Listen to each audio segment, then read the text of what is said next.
3x plus D, अगर ये cubic function है तो हम क्या करते थे, इसको डिफरेंशिएट करते थे, ठीक है। तो एफ डैश एक्स आ जाएगा 3a x² plus 2bx plus c, ठीक है। और इफ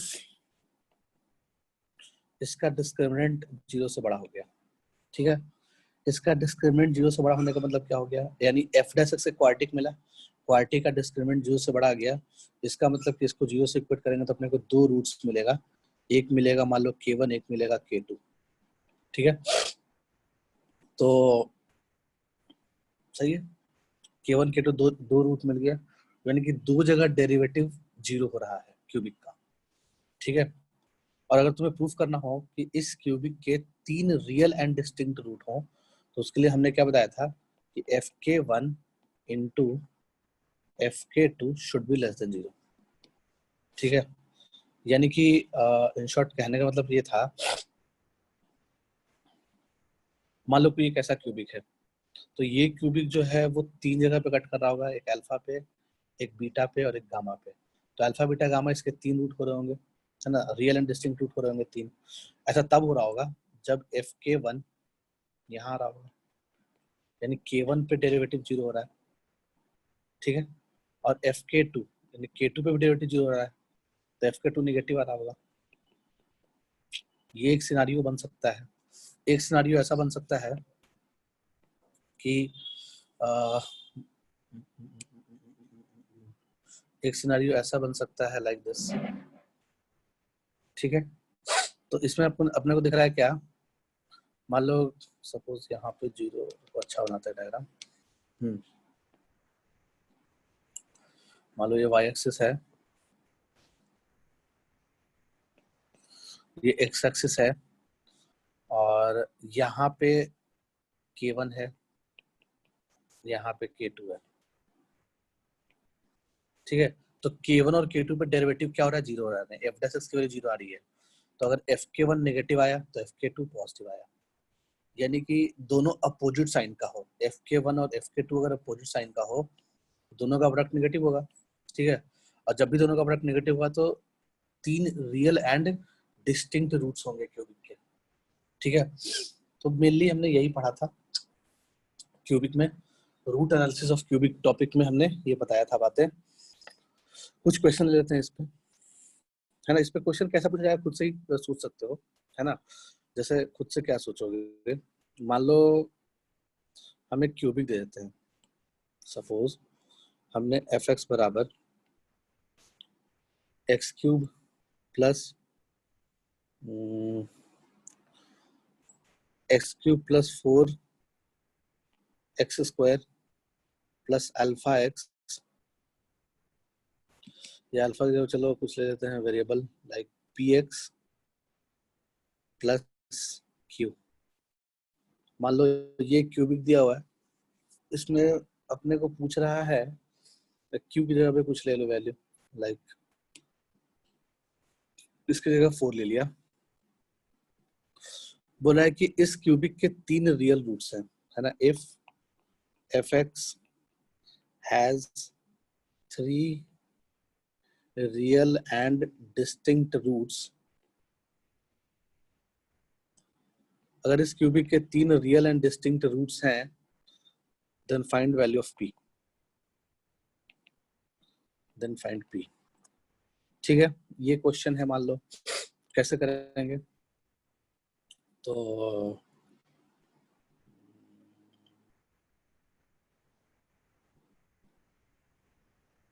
ओके, तो इसको करने के लिए क्या करोगे, सबसे पहले हम क्या करेंगे, एफ डैश एक्स निकालेंगे।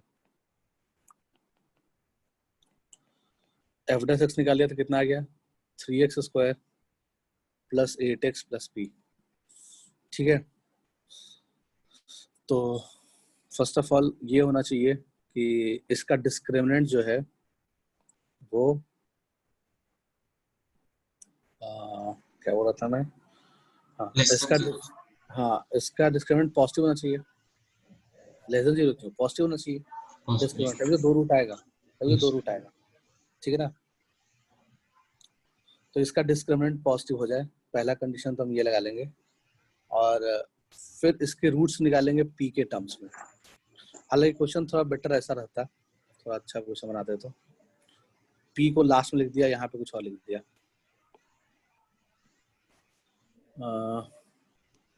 सपोज यहाँ पे लिख दिया माइनस 3x प्लस पी, तो थोड़ा इजी हो जाता क्वेश्चन। तो देन फाइंड पी, क्वेश्चन में सब कहानी वही है। तो सबसे पहले क्या कर लो, एफ डैश एक्स निकाल लो। एफ डैश एक्स बराबर कितना आ जाएगा, 3x square plus 8x minus 3, ठीक है, 3x square plus 8x minus 3, ये एफ डैश एक्स आ गया। एफ डैश एक्स को 0 से इक्वेट किया और k1 k2 निकाला, ठीक है। तो सिंपलेस्ट क्वेश्चन बना रहे हैं हम, k1 k2 निकाला। k1 k2 कैसे निकालेंगे, तो इसका रूट्स निकाल लो सिंपली। इसका रूट कितना आ जाएगा, 3x square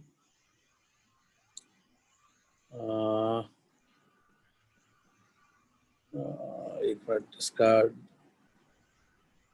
3x square plus factorise हो रहा है क्या, मल्टीप्लाई करके -9 हो रहा है क्या, हेलो?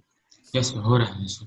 हाँ, तो क्या क्या फैक्टर आएगा इसका? तो मैंने क्वाड्रेटिक फॉर्मूला लगाया सर, परफेक्ट जो डिस्क्रिमिनेंट है वो परफेक्ट है, 64 प्लस 36 वैसा आ रहा है।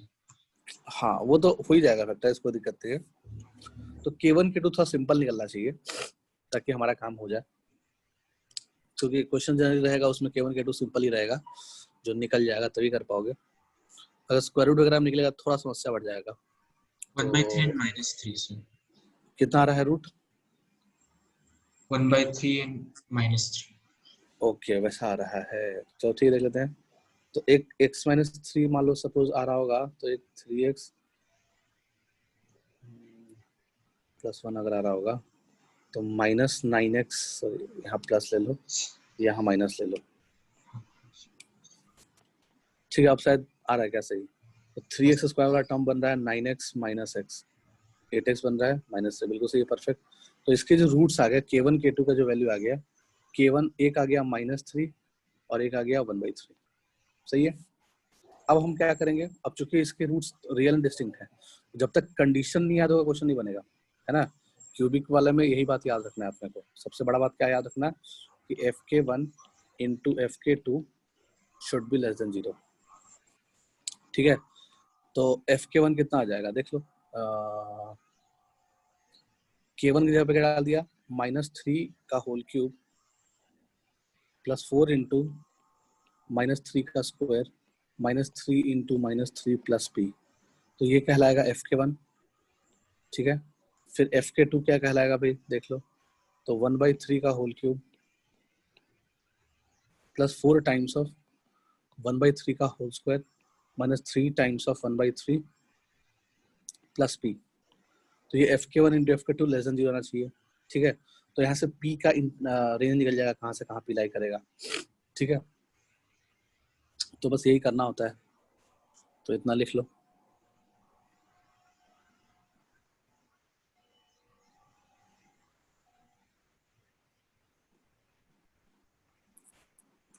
बाकी तो कर लेना, ये तो रैंडम क्वेश्चन लिखे देखो क्या आ रहा है, ये सब चीज तो कुछ ना कुछ तो आ ही रहा होगा, ये वैल्यू है ना, उतना प्लस p आया होगा, फिर ये भी कुछ ना कुछ वैल्यू आ रहा होगा, उतना प्लस p आया होगा, ठीक है ना। तो p निकल जाएगा कहाँ से कहाँ आ रहा है, कुछ ना कुछ तो आ ही जाएगा। यानी कि जो इसका जो स्ट्रक्चर बनेगा वो सम इस तरह से, मान लो ये अल्फा आ गया, या फिर क्या ले लें, सपोज ये y1 आ गया सपोज, तो y1 प्लस p मान लो ऐसा एक आया होगा, और दूसरा मान लो y2 प्लस p आया होगा, इज लेस देन 0, ठीक है। तो इसके लिए तो निकाल ही सकते हैं कि p कहाँ से कहाँ लाई करेगा, है ना, समझ में आया बात? तो कर लेना इसको, कुछ अच्छे क्वेश्चन लेते हैं इस पे और भी टिपिकल क्वेश्चन आ सकता है सोचने वाला, जिसमें थोड़ा सा ज्यादा दिमाग लगाना हो।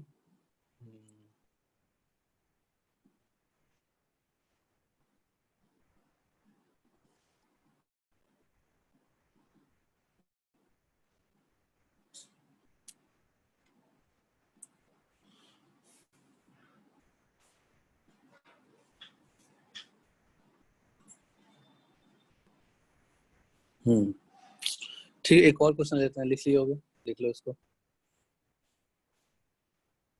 यस। ओके, सो नेक्स्ट एक अच्छा क्वेश्चन है, find the interval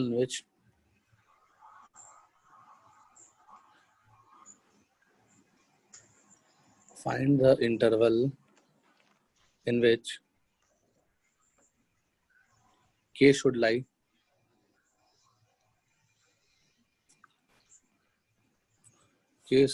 lie such that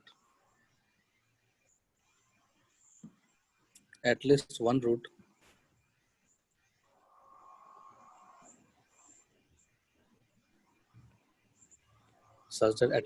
root of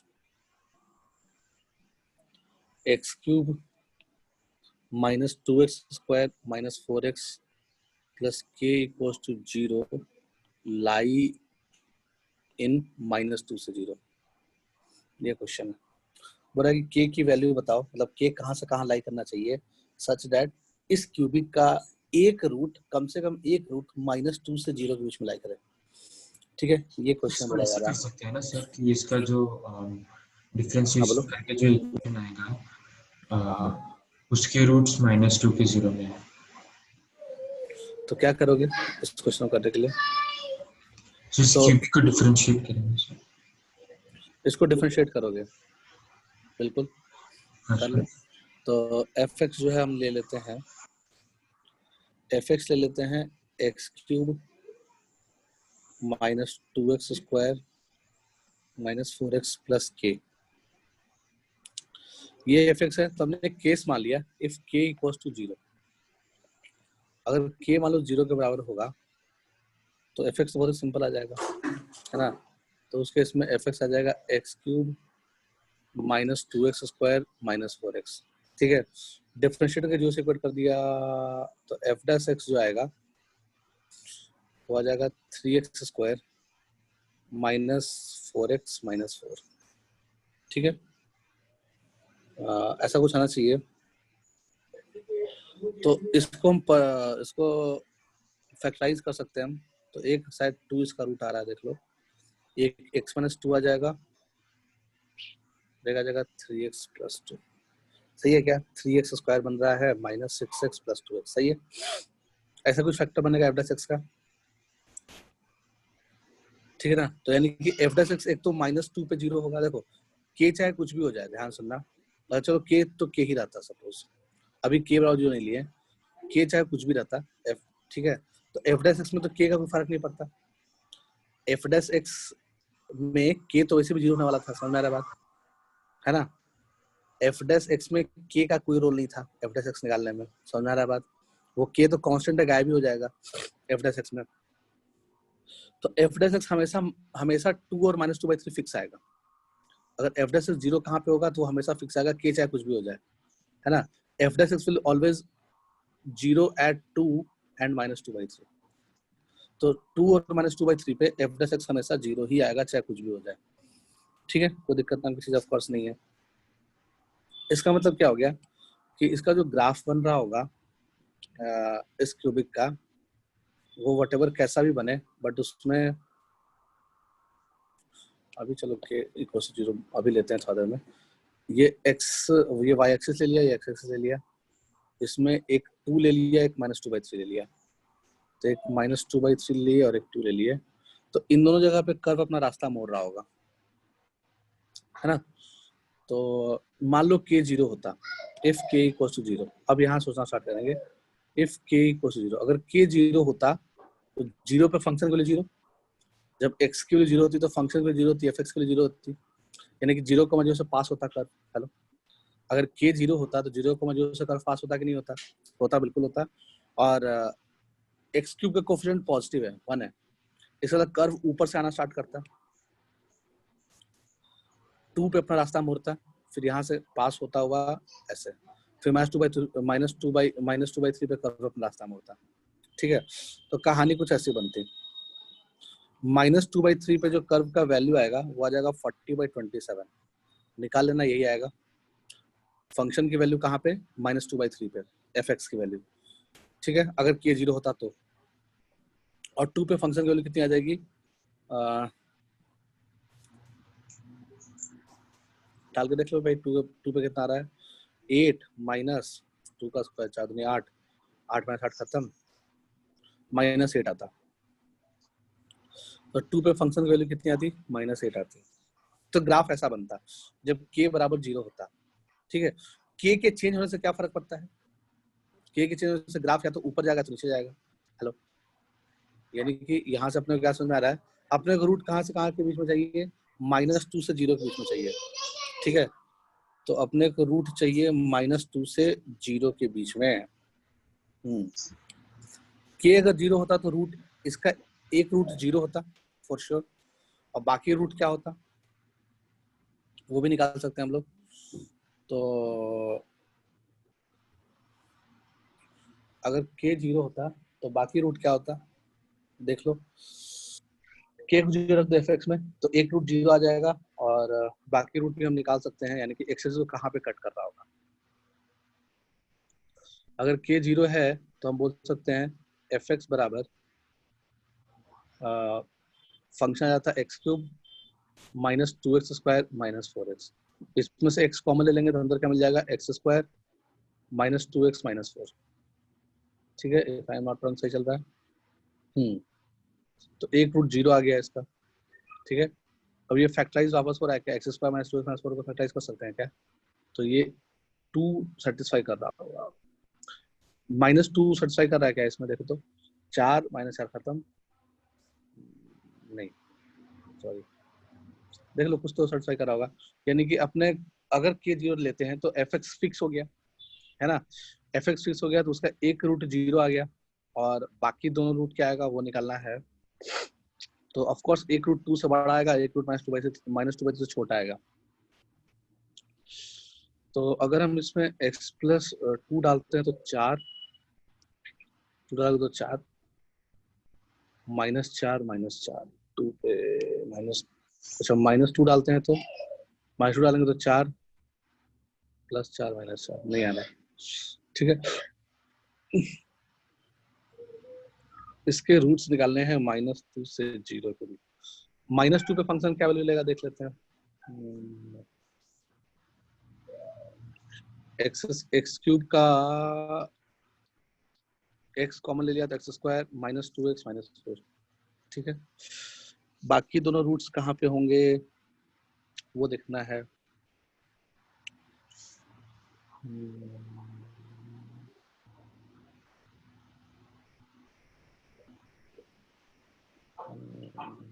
बाकी दोनों रूट्स कहाँ पे होंगे, जैसे कम से कम एक रूट क्या बोल रहा है, -2 से 0 के बीच होना चाहिए। ठीक है ना, तो कम से कम एक रूट जो है वो -2 से 0 के बीच में होना चाहिए। ठीक है, तो अभी -2 पे क्या वैल्यू ले रहा है, जब x के वैल्यू -2 ले रहे हैं तो, जब x को 0 है तो 0 ले रहा है, जब x के वैल्यू -2 ले रहे हैं तो -2 इंटू -2 का स्क्वायर 4 +4 -4, तो ये -8 ले रहा है। -2 पे वैल्यू कितना ले रहा है, 8 -8 ले रहा है। तो इसका मतलब कि अगर हम पीछे ऐसे यहाँ -2 आ रहा होगा कहीं, तो -2 पे भी ग्राफ क्या वैल्यू ले रहा होगा, -8 ले रहा होगा। ठीक है, और -2 पे भी ग्राफ क्या वैल्यू ले रहा होगा, -8 ले रहा होगा। सही बात है, -2/3 पे वैल्यू ले रहा होगा 40/27, और 2 पे वैल्यू ले रहा होगा -8। ठीक है, ठीक है, ऐसा कुछ आइडिया मिला अपने को ग्राफ का, जब k 0 होगा तो होगा। k के बदलने से क्या होता है, ग्राफ ऊपर या नीचे जाता है। यानी कि कोई भी फंक्शन fx में, यानी कोई वेरिएबल पार्ट है उसमें अगर तुम कांस्टेंट जोड़ते हो, 3 जोड़ते हो सपोज, है ना। अब ये वेरिएबल पार्ट कुछ भी हो, मतलब वेरिएबल पार्ट कौन सा पार्ट है, ये वाला part x³ -2x square -4x, उसमें अगर 3 जोड़ोगे तो ग्राफ 3 यूनिट ऊपर उठ जाएगा, है ना। समझ में आ रहा है बात। अगर -3 करोगे तो ग्राफ 3 यूनिट नीचे शिफ्ट हो जाएगा। समझ में आ रहा है बात, ठीक है ना। तो इसका मतलब क्या हो गया कि हमने इसमें सिचुएशंस लिए, 2-3 सिचुएशन लिए। क्या क्या सिचुएशन लिया कि अभी ये ग्राफ बन रहा है कब, जब k 0 है, तो ऐसा ब्लैक वाला ग्राफ बन रहा है। ठीक है, फिर ऐसा कभी केस आ रहा होगा जब इस पूरे ग्राफ को अगर तुम -8 यूनिट ऊपर उठा दोगे, हेलो, जब इस पूरे ग्राफ को -8 यूनिट ऊपर उठा दोगे, ठीक है ना, तो इसका मतलब कि जीरो वाला यानी कि सारा का सारा चीज -8 यूनिट ऊपर उठ जाएगा। जब सब कुछ -8 यूनिट ऊपर उठ जाएगा तो ग्राफ कुछ ऐसा दिखेगा क्या?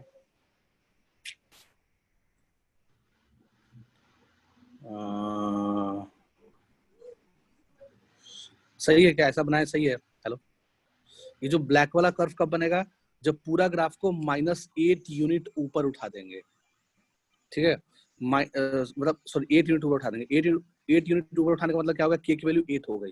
हेलो, आ रहा है? कम समझ में आ रहा है? के की वैल्यू जब 8 हो जाएगा तो पूरा का पूरा ग्राफ क्या हो जाएगा? 8 यूनिट ऊपर उठ जाएगा। जब पूरा का पूरा ग्राफ 8 यूनिट ऊपर हो जाएगा तो इसका एक रूट क्या हो जाएगा? -2 हो जाएगा। हेलो, यस इसका इसका समझ में आ रहा होगा शायद बात। यहाँ पे क्या रहा होगा? -8 आ रहा होगा। सही है। 8 यूनिट हमने क्या, सॉरी +8 आ रहा होगा। तो 8 यूनिट हमने क्या किया? सबको ऊपर उठा दिया। तो ऐसा कुछ ग्राफ बना। तो उस केस में क्या रहा होगा कि इसका एक रूट -2 आ रहा है, ठीक है, कोई दिक्कत नहीं है। और एक रूट और बाकी रिपीटेड रूट आ रहा है 2, है ना। जब k की वैल्यू 8 है तो हम क्या देख रहे हैं कि इसका एक रूट -2 आ रहा है और 2 आ रहा है, 2 आ रहा है। तो मतलब 2 जो है वो 2 बार आ रहा है, रिपीटेड रूट आ रहा है। 2 पे टच कर रहा है एक्स एक्सिस को। समझ में आया होगा बात? ठीक है। अच्छा, फिर एक केस ऐसा ले लिया कि जब हमने इस ग्राफ को 40/27 यूनिट नीचे कर दिया, ब्लैक वाले ग्राफ को, है ना। ब्लैक वाले ग्राफ को अगर हम 40/27 यूनिट नीचे कर दें, बिल्कुल सही है। जब हम ब्लैक वाले ग्राफ को 40/27 यूनिट नीचे कर देंगे तो जो सीन आएगा वो कुछ ऐसा आना चाहिए। ये जो पीक पॉइंट है वो यहाँ आ जाएगा, टच करने लगेगा, ठीक है। और ये भी नीचे की तरफ 40/27 कितना होता है? ज्यादा होता है, कम, जो भी हो, ऐसा कुछ आ रहा होगा।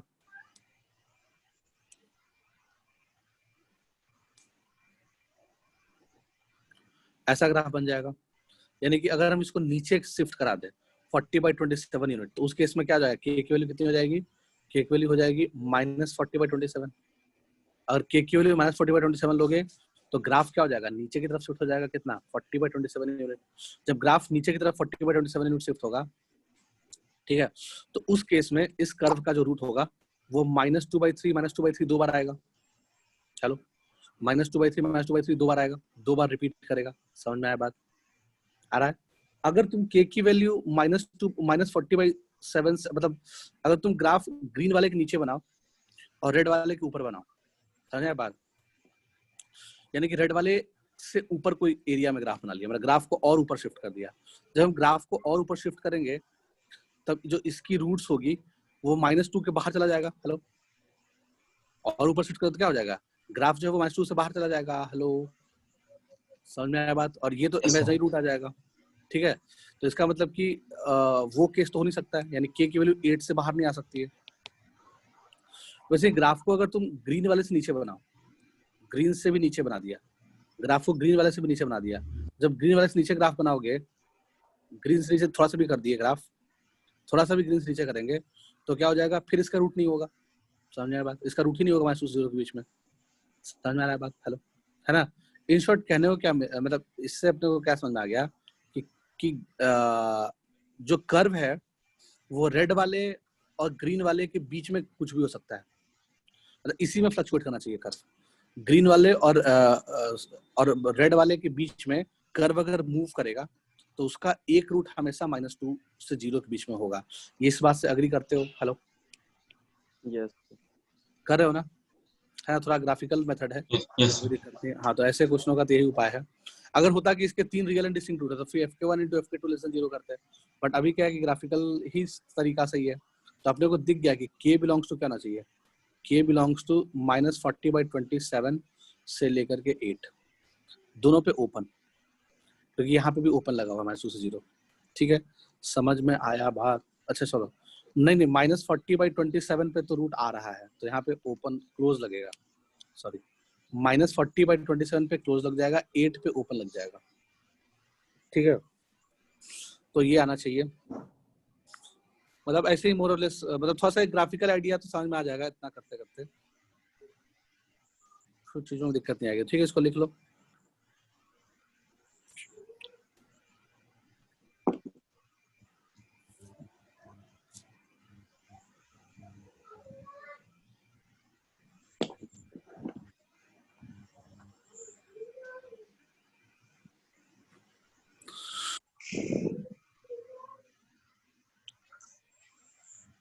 हो गया? Yes. यस। लिख लिया ना? आगे बढ़ते हैं, एक और बढ़िया क्वेश्चन ले लेते हैं, और ये क्वेश्चन भी पूछा हुआ क्वेश्चन है। If y equals to x cube plus p x plus q has three real and distinct root. देखिए क्यूबिक फंक्शन में कुछ याद रहे न रहे, एक चीज जरूर याद रखना, क्योंकि उस पे ही क्वेश्चन आने के पूरे पूरे चांसेस हैं।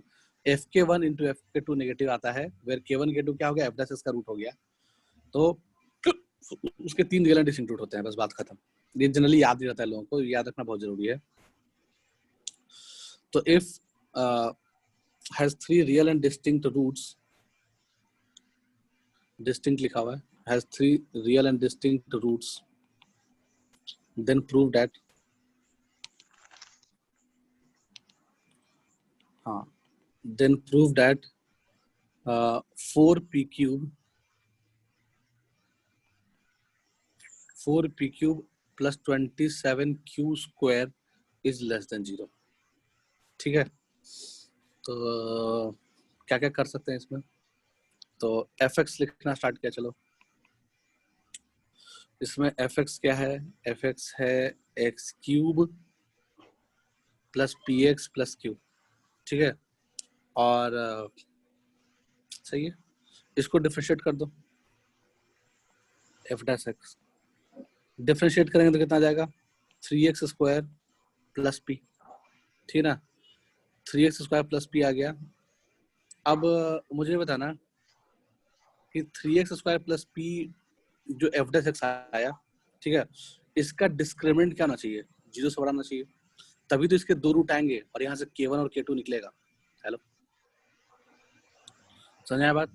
तो Yes.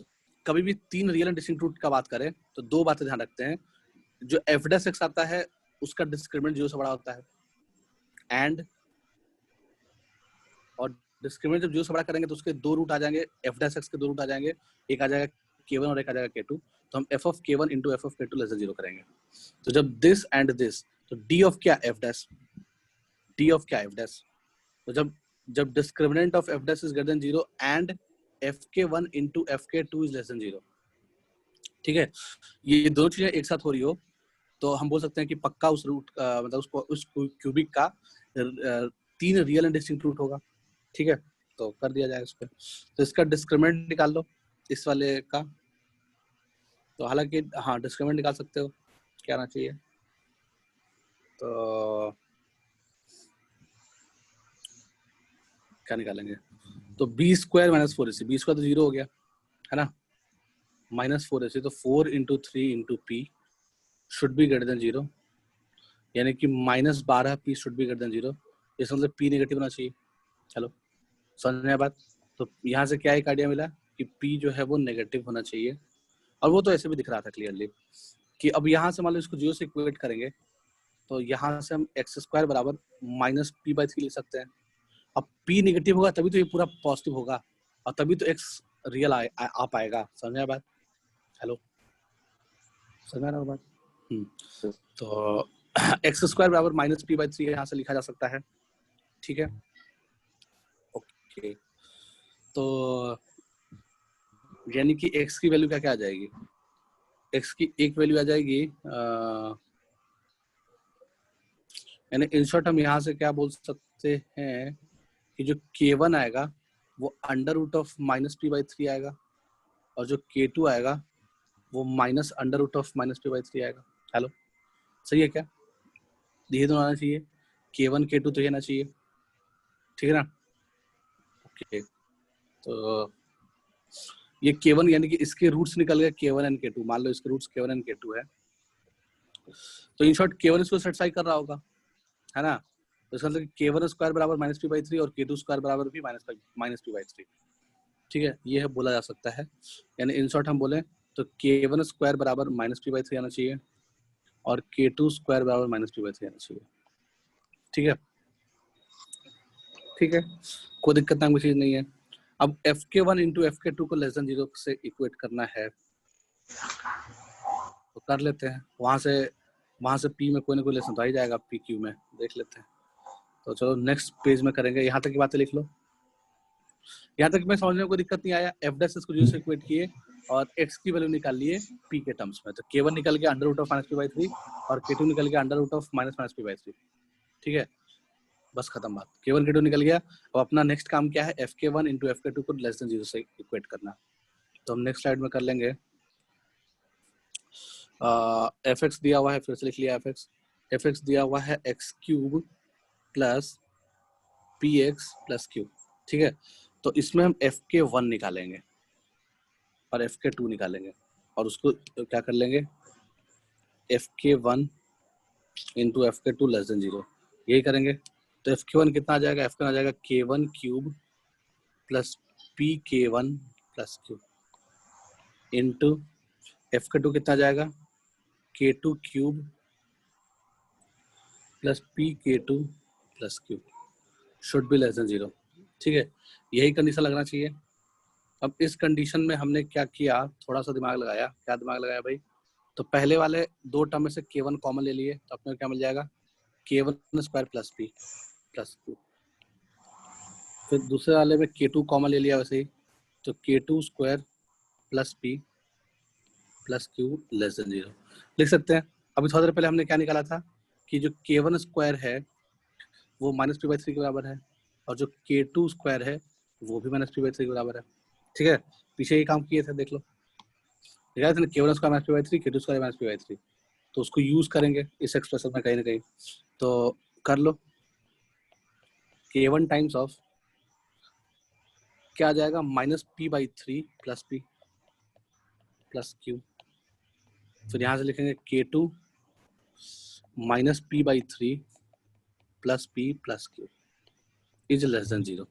ठीक है, ओके। अब यहाँ से क्या कर लो, कुछ अच्छा आ रहा है क्या, देख लेते हैं। तो यहाँ से आ जाएगा k1 two p by three, two p by three times of k1 लिख लो, 2p by three times of k1 plus q, और दूसरा क्या आ जाएगा 2p by three times of k2 plus q less than 0। ठीक है, यही आ रहा होगा। अब इसको हम थोड़ा सा मल्टीप्लाई कर लेते हैं। मल्टीप्लाई कर लेंगे तो अपने को क्या मिल जाएगा, 4p square by 9 times of k1 k2 plus 2p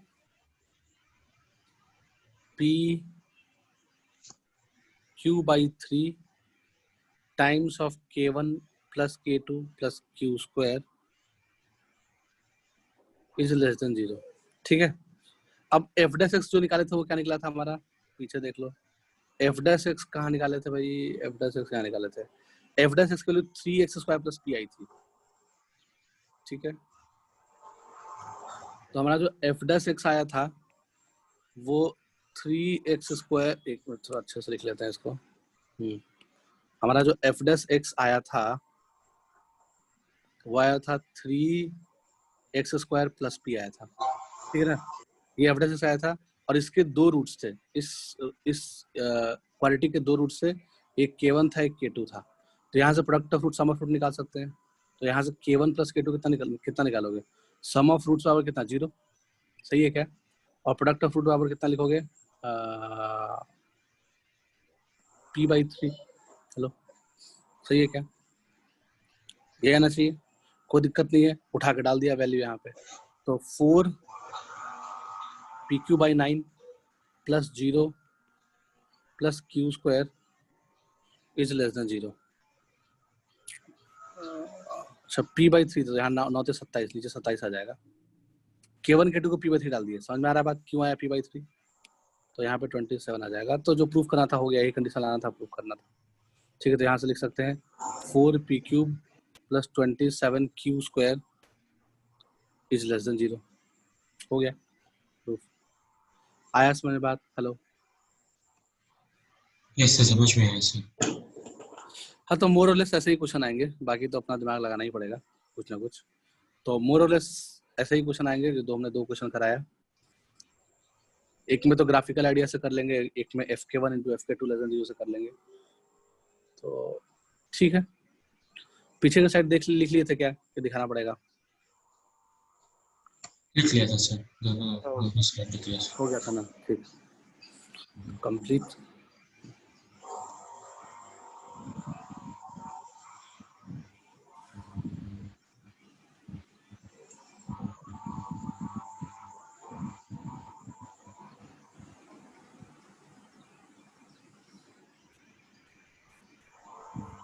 हो गया? Yes sir. अब आगे एक और बात लिख लिया, distance between curves. Distance between curves, तो ये भी एक यूज हो गया डेरिवेटिव का, यानी ये भी एक नया एप्लीकेशन हो गया कि 2 कर्व के बीच का शॉर्टेस्ट डिस्टेंस या लॉन्गेस्ट डिस्टेंस निकालने में हेल्प करेगा ये। ठीक है, तो हमेशा एक चीज ध्यान रखना, इसमें एक चीज हम ध्यान रखने लायक बात है, शॉर्टेस्ट और लॉन्गेस्ट। शॉर्टेस्ट और longest distance,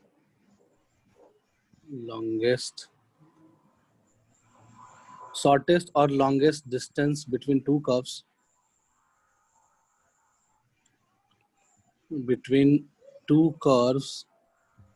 will always lie along common normal. Will always lie along common normal. मतलब कहना क्या चाह रहे हैं? कहना ये चाह रहे हैं, जैसे मान लो कोई सा भी एक फोटो बनाते हैं, कोई सा भी एक कर्व बनाते हैं, सपोज ये मैंने एक कर्व बनाया, दूसरा कर्व मान लो ये बना दिया, दोनों कर्व के बीच जो शॉर्टेस्ट डिस्टेंस होगा या लॉन्गेस्ट डिस्टेंस होगा वो कॉमन नॉर्मल के अलोंग होगा। कॉमन मतलब क्या हो गया? एक ऐसा लाइन जो दोनों पे नॉर्मल हो, एक ऐसा लाइन जो दोनों पे नॉर्मल हो, उसी के अलोंग शॉर्टेस्ट डिस्टेंस या लॉन्गेस्ट डिस्टेंस मिलता है 2 कर्व के बीच का हमेशा। ठीक है, तो जैसे मान लिया जाए कि सपोज ऐसे फोटो से कैसा दिख रहा है, कौन सा शॉर्टेस्ट हो सकता है? मान लो ये ही बना लेते हैं सपोज। ठीक है, ये लाइन, ये शॉर्टेस्ट दिख रहा है डायग्राम, मतलब अपने हिसाब से। तो बेसिकली शॉर्टेस्ट इसलिए दिख रहा है वो डिस्टेंस क्योंकि अगर तुम इस पॉइंट को P बोलो और इस पॉइंट को Q बोलो, ठीक है, दोनों पे तुम क्या कर लो? टेंजेंट ड्रॉ करो। दोनों पे क्या किया? टेंजेंट ड्रॉ किया। पॉइंट P पे टेंजेंट ड्रॉ करेंगे तो ग्रीन वाले के परपेंडिकुलर होगा, फिर पॉइंट Q पे भी टेंजेंट ड्रॉ करेंगे तो वो भी ग्रीन वाले के परपेंडिकुलर होगा। तो जो PQ क्या है? कर्व 1 और कर्व 2 दोनों का कॉमन नॉर्मल है। हो सकता है ना? PQ एक ऐसा लाइन है जो दोनों का कॉमन नॉर्मल है, यानी दोनों के लिए नॉर्मल है। PQ is that type of line which is a normal to curve C1 and also normal to curve C2. Then we can say that PQ is a common normal.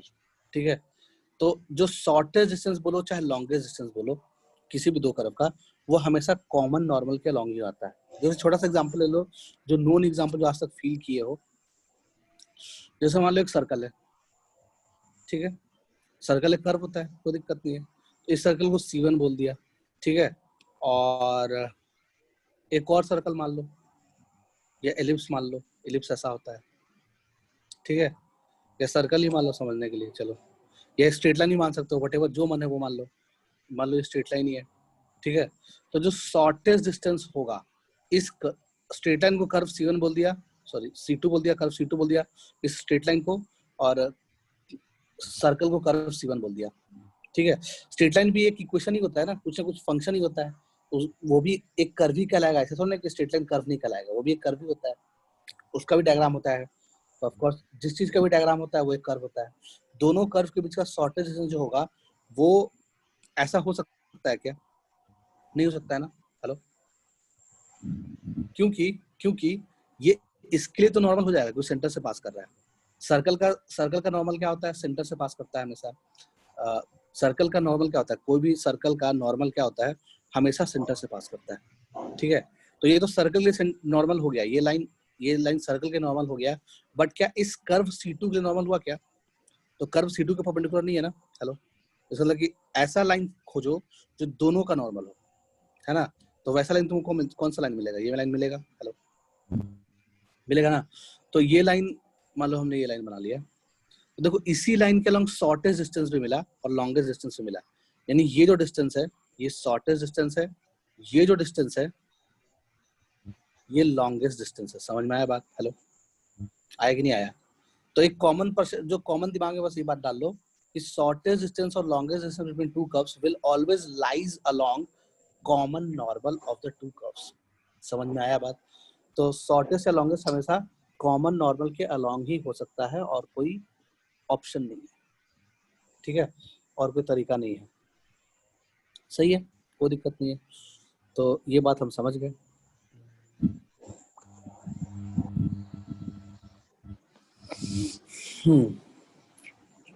अब इस पे question ले लेते हैं थोड़े छोटे मोटे, तो चीजें और क्लियर होते चली जाएगी। इस पे क्वेश्चन कैसा कैसा पूछा जा सकता है, क्वेश्चन से समझ में आएगा। तो पहले ये बात हमेशा याद रखना, ये बहुत काम का पॉइंट है, ठीक है ना।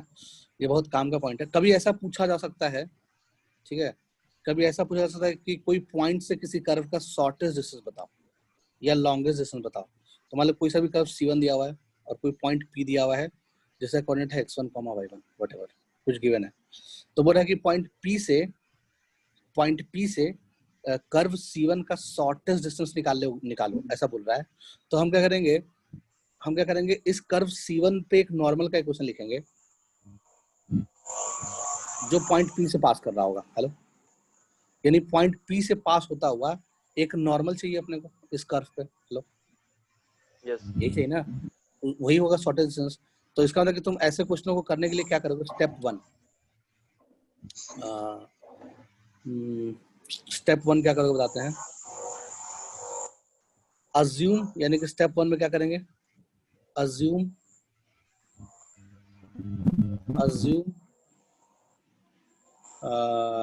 एनी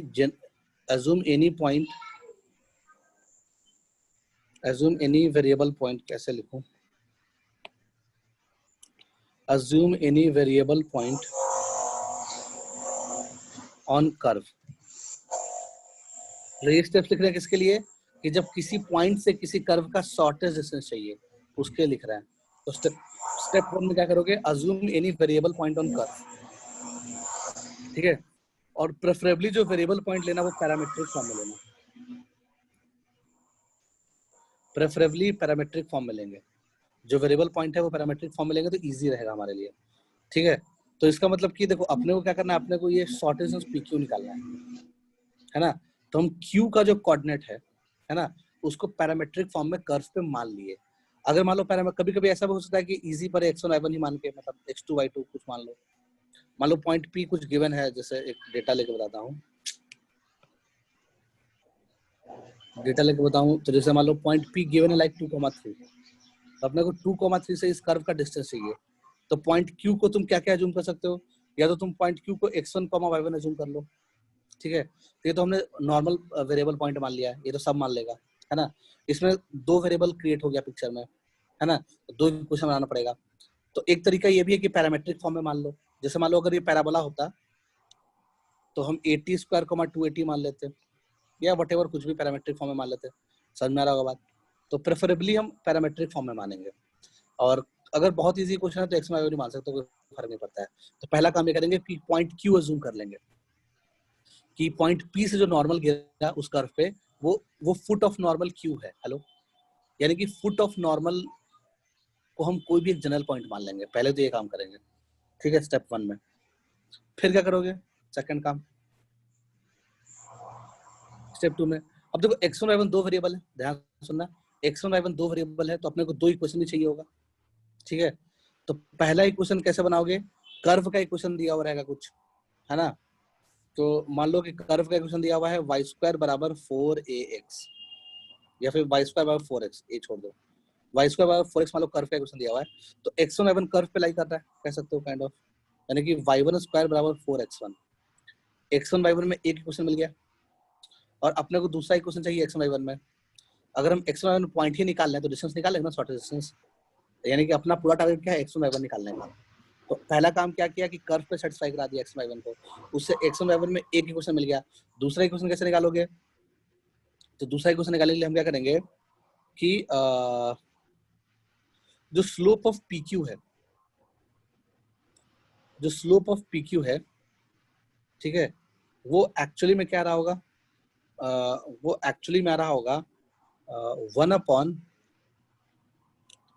क्या बोल रहे थे यार, सॉरी, जो स्लोप ऑफ PQ है नॉर्मल के स्लोप के बराबर है पॉइंट Q पे, और पॉइंट Q पे नॉर्मल का स्लोप क्या होता है, टेंजेंट के स्लोप का रेसिप्रोकल। तो स्लोप ऑफ PQ बेसिकली क्या है, slope of normal. Slope of normal क्या होता है, 1 अपॉन स्लोप ऑफ टेंजेंट का माइनस टाइम्स। हेलो, आ रहा समझ बात? स्लोप ऑफ PQ जो है, अब देखो हम स्लोप ऑफ PQ कैसे निकाल लेंगे, देख लो। तो स्लोप ऑफ PQ कैसे निकालोगे, 3 minus y1 upon 2 minus x1, कर सकते हैं क्या, 3 minus y1 upon 2 minus x1, ये क्या निकल जाएगा, नॉर्मल का स्लोप, ठीक है। और नॉर्मल का स्लोप होता क्या है, टेंजेंट के स्लोप का, जो नॉर्मल का स्लोप होता है, जो नॉर्मल का स्लोप होता है वो टेंजेंट के स्लोप का नेगेटिव का रेसिप्रोकल होता है। हेलो, तभी तो दोनों का प्रोडक्ट -1 आएगा, समझ में आ रहा है बात? और जो टेंजेंट का स्लोप क्या आएगा, वो आ जाएगा -1 upon dy/dx eight point x1 y1। सही है क्या? हेलो, अब उसको मतलब यानी कि इसको इन शॉर्ट क्या लिख सकते हो, ऊपर में dx और नीचे में dy, तो माइनस dx अपॉन dy में अगर हम पॉइंट Q डाल दें, यानी जहां जहां x दिख रहा है वहां x1, जहां जहां y दिख रहा है वहां y1 डाल दें, तो इसका मतलब कि जो नेक्स्ट इक्वेशन मिल जाएगा अपने को x1 y1 में। हेलो, समझ में आ रहा बात? तो हम स्टेप 2 में क्या करेंगे, मतलब x1 y1 में एक इक्वेशन मिल जाएगा अपने को, ये जब हमने स्लोप ऑफ PQ को नॉर्मल के स्लोप से इक्वेट कर दिया, स्लोप ऑफ PQ को नॉर्मल के स्लोप से इक्वेट कर दिया, तो एक इक्वेशन मिल जाएगा x1 y1 में, और दूसरा इक्वेशन x1 y1 में ये है, तो x1 y1 निकल जाएगा। समझ में आया बात? दो इक्वेशन, दो वेरिएबल निकल जाएगा, और जब x1 y1 निकल जाएगा तो PQ का लेंथ भी निकल जाएगा। तो इन शॉर्ट हम यही काम करते हैं, कुछ नया काम बिल्कुल नहीं करते हैं। समझ में आया बात? आ रहा होगा, ठीक है। तो कुछ क्वेश्चन ले लेते हैं, लिख लिए क्या? Yes yes. तो क्वेश्चन लेके ज्यादा समझ में आएगा, ये ऐसे तो हमने एक जनरल आइडिया दे दिया। चलो पहला क्वेश्चन लेते हैं, find minimum distance, find minimum distance between y equals to 8x square and x minus 5y minus 10 equals to 0। दो कर्व दिया हुआ है, इस दोनों कर्व के बीच में अपने को मिनिमम डिस्टेंस चाहिए। तो एक तो स्ट्रेट लाइन है और एक पैराबोला है, ठीक है। तो कोई बात नहीं है, कैसा भी हो। तो यानी कि एक ऐसा पैराबोला है और एक स्ट्रेट लाइन है। इस स्ट्रेट लाइन का नाम क्या है, x minus 5y minus 10 equals to 0, है ना। इस स्ट्रेट लाइन का नाम ये है। तो मुझे बताओ इसका स्लोप कितना हो जाएगा, इस लाइन का स्लोप कितना हो जाएगा, minus times of coefficient of x, यानी कि ये पढ़े हो, स्लोप निकालने आता है किसी भी लाइन का? Hello, Yes, straight sir. Line का स्लोप निकाल सकते हो ना? हाँ, तो minus times of coefficient of x, यानी कि -1 अपॉन कोफिशिएंट ऑफ y, तो 1/5 is the slope of this line, ठीक है। स्लोप ऑफ लाइन कितना आ गया, 1/5 आ गया, ओके। अब हमने क्या किया, हमने माना कि मान लो ये शॉर्टेस्ट डिस्टेंस होगा, तो यहाँ भी नॉर्मल, ये कॉमन नॉर्मल है सपोज, तो कॉमन नॉर्मल अगर सपोज है ये, तो इसमें जो ध्यान देने लायक बात है वो ये है कि मान लो ये पॉइंट Q है, तो पॉइंट Q पे जो टेंजेंट आ रहा होगा उसका स्लोप भी 1/5 ही आ रहा होगा। हेलो, पॉइंट Q पे जो टेंजेंट आ रहा होगा उसका स्लोप भी 1/5 ही आ रहा होगा। तो पॉइंट Q के कोऑर्डिनेट को तुम पैरामेट्रिक फॉर्म में मान सकते हो कुछ भी, ठीक है। तो या फिर x1 y1 ही मान सकते हो, तुम्हारी इच्छा, कोई दिक्कत नहीं है। चलो x1 y1 मान के पहले दिखाते हैं। तो अगर हम पॉइंट Q की कोऑर्डिनेट को x1, y1 मान लिए सपोज, तो पहला इक्वेशन कैसे बनाएंगे, x1 y1 इसको सेटिस्फाई कर रहा होगा एक कर्व के इक्वेशन को, क्योंकि वो कर्व पे लाई कर रहा है। तो y1 बराबर 8x1 स्क्वायर, ये हमारा x1 y1 में पहला इक्वेशन मिल जाएगा।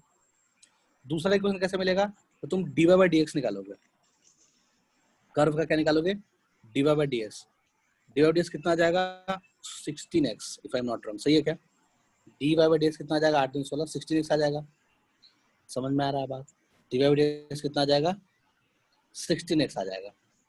ओके, तो dy बाई dx बराबर 8 × 16 16x आ गया, ठीक है।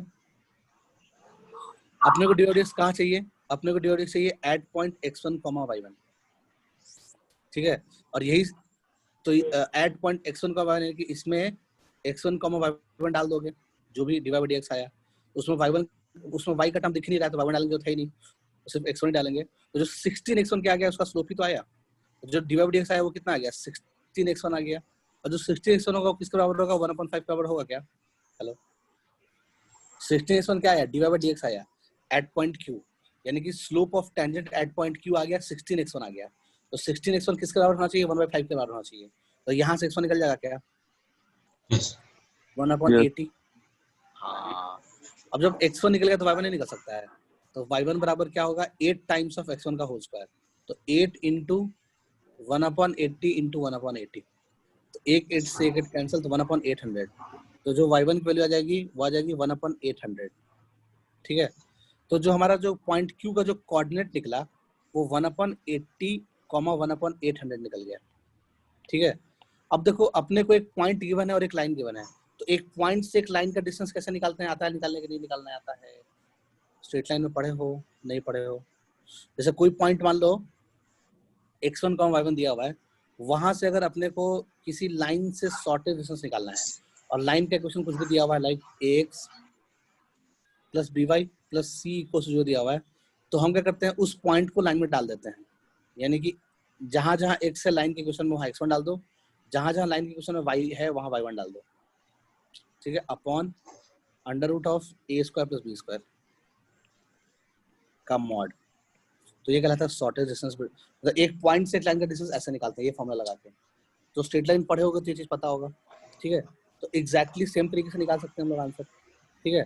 तो अपना लाइन का इक्वेशन में क्या डाल दो, x1 y1 डाल दो, तो x1 x की जगह पे क्या डाल दोगे 1/80 माइनस 5y, तो -5/800, सही है, और -10, तो लाइन में जहां जहां x था वहां x1 डाल दिए, जहां जहां y था वहां y1 डाल दिए, अपॉन अंडर रूट ऑफ 1 का स्क्वायर प्लस 5 का स्क्वायर, सही है क्या, हेलो 1 का स्क्वायर प्लस 5 का स्क्वायर का मॉड, तो यही कहलाएगा शॉर्टेस्ट डिस्टेंस।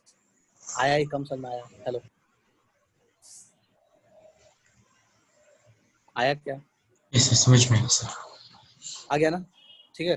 अच्छा ये चीज तुम आदित्य पढ़े हो कि नहीं पढ़े हो, ये वाला पढ़ा बात सर, पढ़े हो ना, कहीं ना कहीं पढ़ी ली होगे, यस सर पढ़े हो पढ़ा ना, हाँ, तब तो कोई दिक्कत है नहीं, तब तो आराम समझ में आ गया होगा, ठीक है। तो हो गया, कहानी खत्म, ऐसे निकाल सकते हैं। ये तो डेटा थोड़ा अजीब अजीब आ गया, इतना कॉम्प्लिकेटेड डेटा नहीं आएगा कि पॉइंट 1/80 1/800 आए, क्वेश्चन में इजी डेटा आएगा, तो ये तो हमने अपने मन से लिख दिया था इसलिए ऐसा आ गया, ठीक है, सामने आया बात। बट एक बार चेक भी कर लेना, कभी कभी हो सकता है कि लाइन कट ही कर रहा तो शॉर्टेज कितना हो जाएगा, 0 हो जाएगा।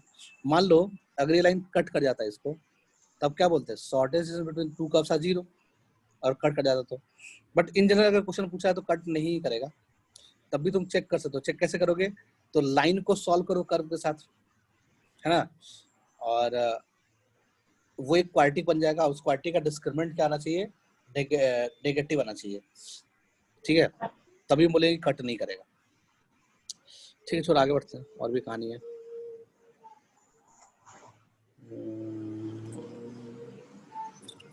और तो ये एक तो हो गया शॉर्टेजनेस वाली बात है, और क्या बातें हो सकती है, चलो लिख लिए ये सब बातें, हेलो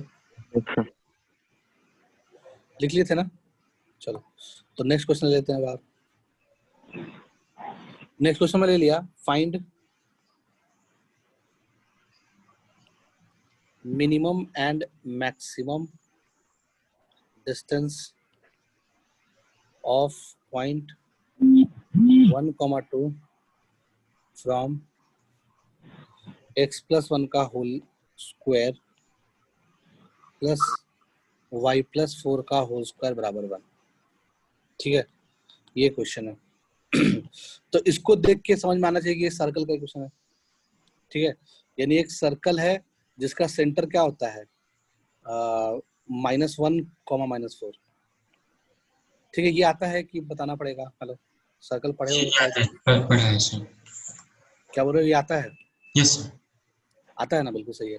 यानी x प्लस 1 का whole square plus y plus 4 का होल स्क्वायर बराबर 1 अगर सर्कल का क्वेश्चन लिखा हुआ है, यानी कि सर्कल का सेंटर समझ में आ गया कि ये है। ठीक है, फिर कहीं कोई पॉइंट 1, 2 होगा, कहीं कोई पॉइंट 1, 2 होगा, पॉइंट P। तो अपने को पॉइंट P से इस कर्व का शॉर्टेस्ट और लॉन्गेस्ट डिस्टेंस चाहिए। तो बहुत ही सिंपल, सोचना ही नहीं है इसमें। तो तुम क्या कर लो, ये डिस्टेंस निकाल सकते हो, ये डिस्टेंस तो निकाल ही सकते हो, है ना। 1, 2 से -1, 4 का डिस्टेंस निकाल लो। ये डिस्टेंस निकाल लो तो कितना आ जाएगा? 1 - 1 यानी 2 का होल स्क्वायर।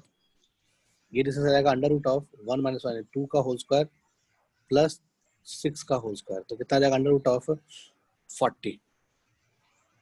तो if I am not wrong, root 40 आएगा, देख लो। हाँ, रूट 40 आ गया, सही है। अच्छा, रूट 40 को चाहे तो 2√10 भी लिख सकते हैं, सही है ना। तो ये पूरा डिस्टेंस कितना आ गया? 2√10 आ गया। तो जो शॉर्टेस्ट डिस्टेंस आएगा वो कितना आ जाएगा? ये रेडियस इसका 1 है, इस सर्कल का रेडियस कितना है? 1 है। तो तुम क्या कर लो, 1 घटा दो, यानी कि 2√10 में 1 घटा देंगे तो शॉर्टेस्ट डिस्टेंस मिल जाएगा। तो डी मिनिमम कितना आ जाएगा? वो आ जाएगा हमारा 2√10 - 1। और जो डी मैक्सिमम आएगा वो क्या कर लो, इसमें 1 जोड़ दो, यानी कि यहां से लेकर के यहां तक का जो डिस्टेंस आएगा उसको बोलेंगे डी मैक्सिमम। तो वो कितना आ जाएगा? 2√10 में 1 जोड़ देंगे। आ रहा है समझ बात? कोई दिक्कत नहीं है, ठीक है ना। तो ये तो बहुत आसान है। सर्कल से अगर किसी पॉइंट का डिस्टेंस निकालने के लिए मैक्सिमम मिनिमम पूछते तो बहुत ही आसान है, इसमें कुछ दिमाग लगाना ही नहीं है। ओके,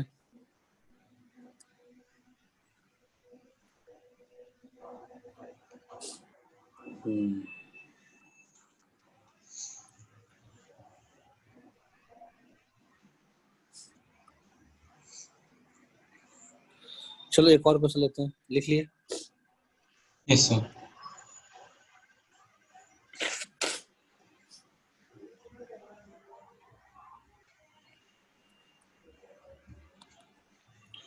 एक और क्वेश्चन क्या है? Find the minimum value of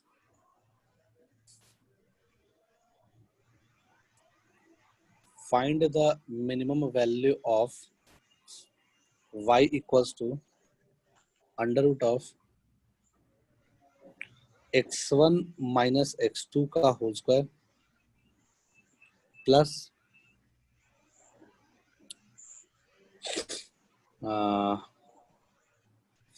plus क्या हो जाएगा? x1 का होल स्क्वायर -3x2 प्लस 5 का होल स्क्वायर। ये क्वेश्चन है, इसका क्या चाहिए अपने को? इसका मिनिमम वैल्यू चाहिए। तो बहुत ही अच्छा क्वेश्चन है, इसको स्टार मार्क कर लेना। अपने को इसका मिनिमम वैल्यू चाहिए। तो अभी देख के तो कुछ आइडिया लग ही नहीं रहा, पता नहीं क्या चल रहा है x1 x2, है ना, कुछ आइडिया लग रहा होगा। तो y बराबर अंडर रूट ऑफ, ठीक है, इसको लिख सकते हैं x1 - x2 का होल स्क्वायर प्लस प्लस और क्या कर सकते हो, ऐसा कर सकते हो, इसको x1 स्क्वायर माइनस कॉमन ले लो तो 3x2 - 5,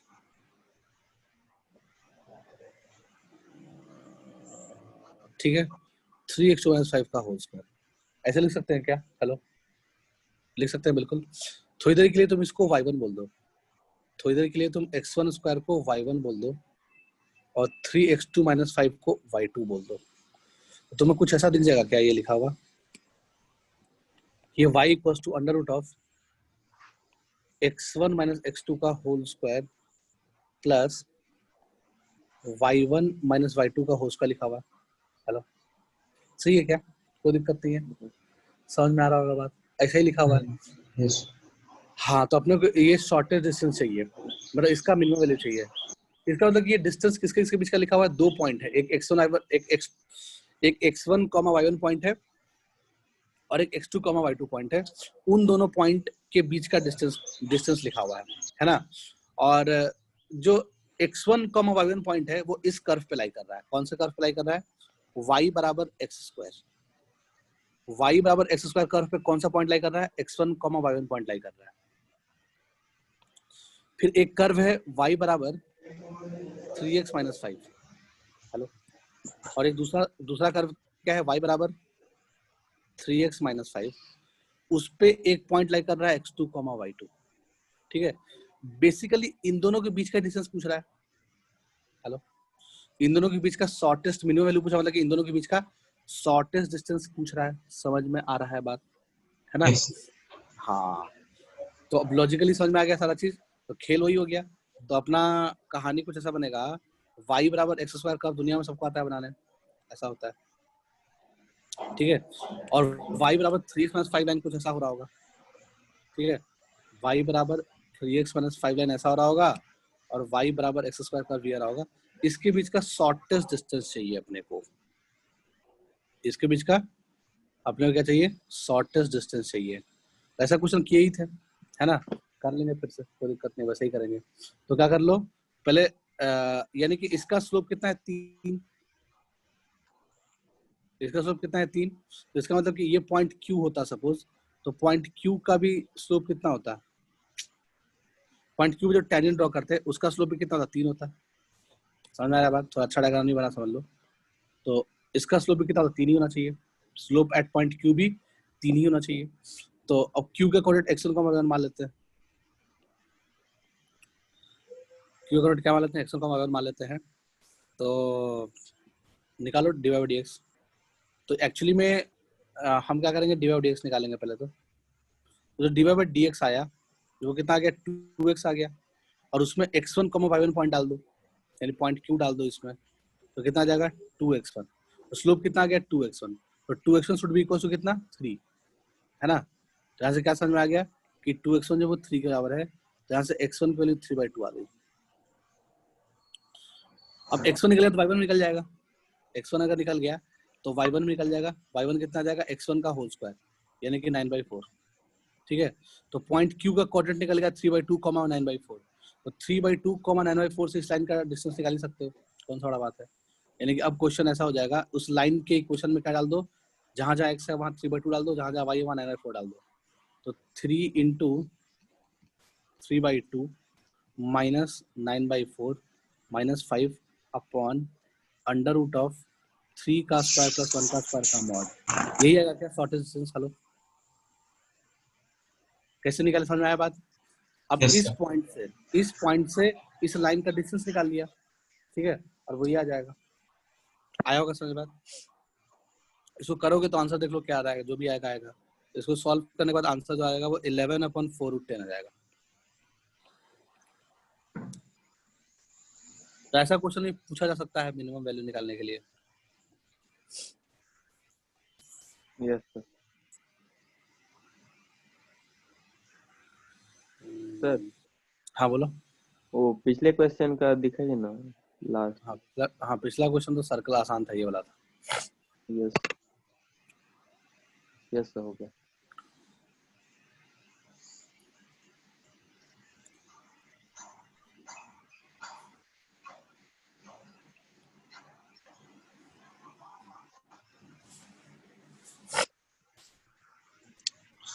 ओके, एक और क्वेश्चन ले लेते हैं।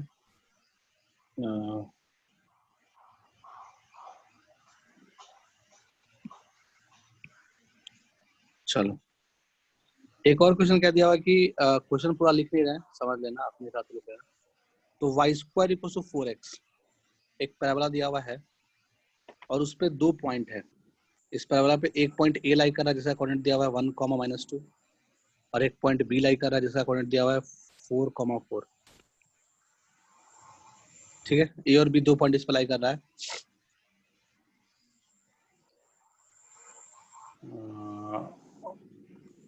और बोल रहा है कि C is a point, C is a point taken on curve. C is a point taken on curve on left hand side of AB. ठीक है, then find maximum area, then find maximum area of triangle ABC. तो अपने को triangle ABC का maximum area चाहिए। तो y square बराबर 4x एक पैराबोला होता है, ठीक है, और उसका जो शेप होता है वो कुछ इस तरह से होता है। ओके, इस पे 2 पॉइंट लाई कर रहा है, एक पॉइंट ए और एक पॉइंट बी। ठीक है, यानी एक पॉइंट है बी 4,4, एक पॉइंट है ए विच इज 1,-2। तो ए बी को ज्वाइन कर लो।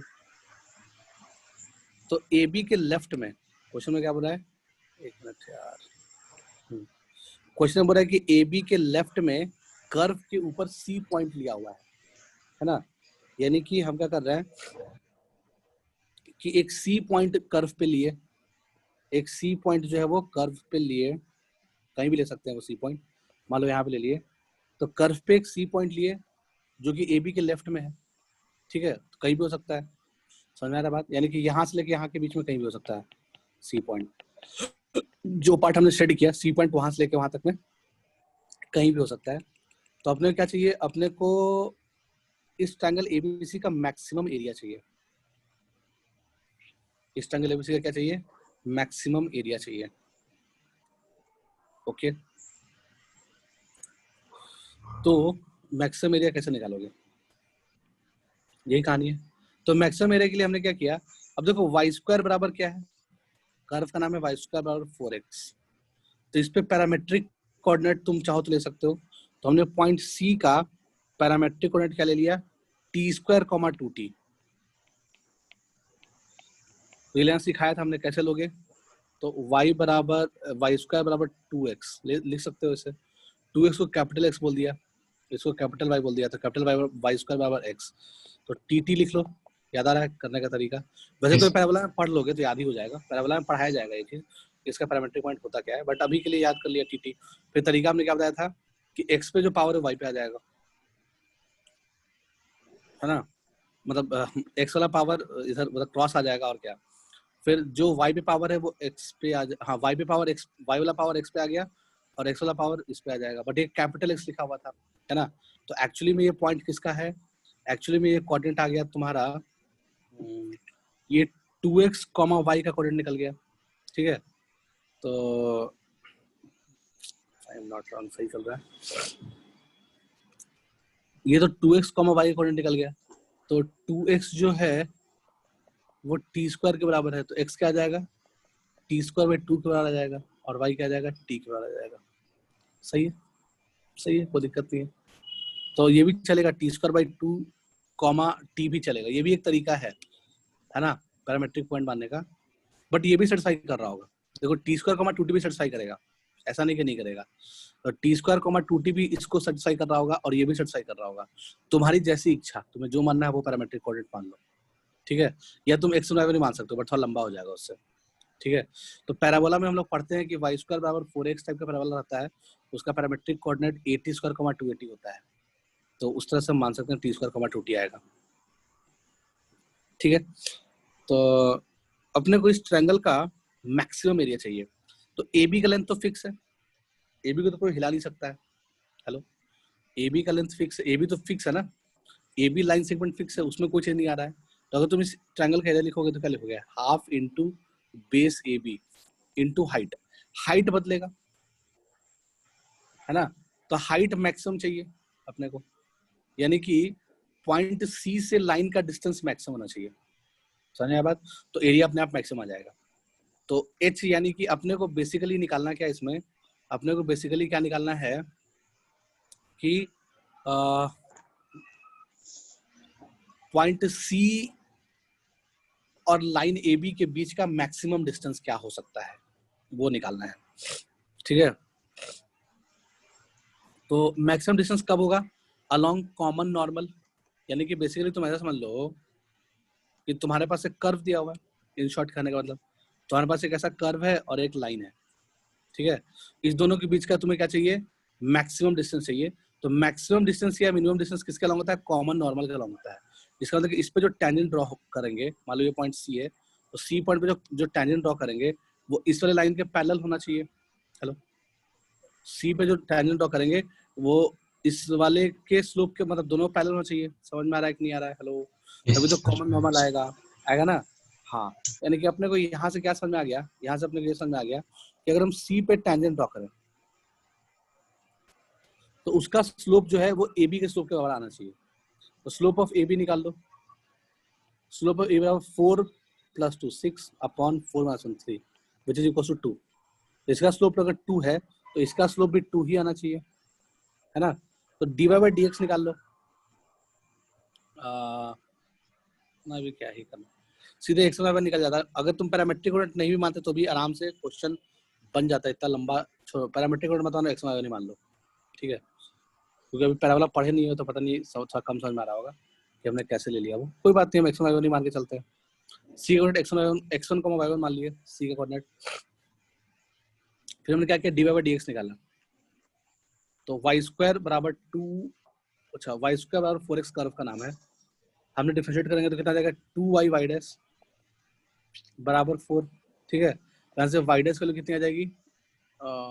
2/y। अपने को y डैश कहाँ चाहिए? अपने को y डैश चाहिए एट पॉइंट C, ठीक है। तो विच इज इक्वल टू 2/y1, सही है। और 2/y1 जो किसका होना चाहिए? 2 के बराबर होना चाहिए। तो स्लोप क्या है? 2 के बराबर है, तो 2 से 2 कैंसिल। y1 की वैल्यू कितनी आ गई? 1। तो y1 कितना आ जाएगा? 1 आ जाएगा। अगर y1 1 आ गया तो x1 कितना आ जाएगा? 1/4। हेलो, समझ में आया कैसे निकाले? x1 कर्व में डाल दिया y1 की वैल्यू तो x1 निकल जाएगा। x1 वैल्यू कितनी आ गई? 1/4 आ गई। तो अपने को तो पॉइंट ही निकल गया, सब कुछ निकल ही गया। तो c का कोऑर्डिनेट निकल गया, तो यानी कि 1/4, 1 ये 1/4, 1 आ गया। तो 1/4, 1 से इस लाइन का शॉर्टेस्ट डिस्टेंस निकाल लो, ठीक है। उसके लिए अपने को लाइन का क्वेश्चन लिखना पड़ेगा। तो लाइन का क्वेश्चन लिख लिया, y+2 equal slope times of x - x1, सही है क्या? तो ये ए बी लाइन का इक्वेशन लिख लिया। यहाँ से y+2 बराबर 2x - 2 लिख सकते हैं ना। सबको एक तरफ ले जाओ और 2x यानी ए बी लाइन का जो इक्वेशन आ जाएगा वो क्या आ जाएगा? यहाँ लिख लिया, यह आ जाएगा 2x - y - 4, ठीक है। तो ये ए बी लाइन का इक्वेशन आ गया। अपने को क्या चाहिए? अपने को चाहिए ए बी लाइन से 1/4, 1 का डिस्टेंस, तो h आ जाएगा। तो h निकालने के लिए क्या करेंगे? 1/4 x के जगह पर डाल दो, 2 × 1/4 -1 - 4, ठीक है, अपॉन √1 का स्क्वायर + 2 का स्क्वायर का मॉड, ठीक है। तो ये कितना आ जाएगा? 1/2 - 1 - 4 अपॉन 4 और 1 5 √5 का मॉड, सही है। तो कितना हो जाएगा? देख लो, इसकी वैल्यू कितनी आ गई? h की वैल्यू निकल गया, कुछ ना कुछ आई गया होगा, देख लो कितना आ रहा है। तो 5 - 2,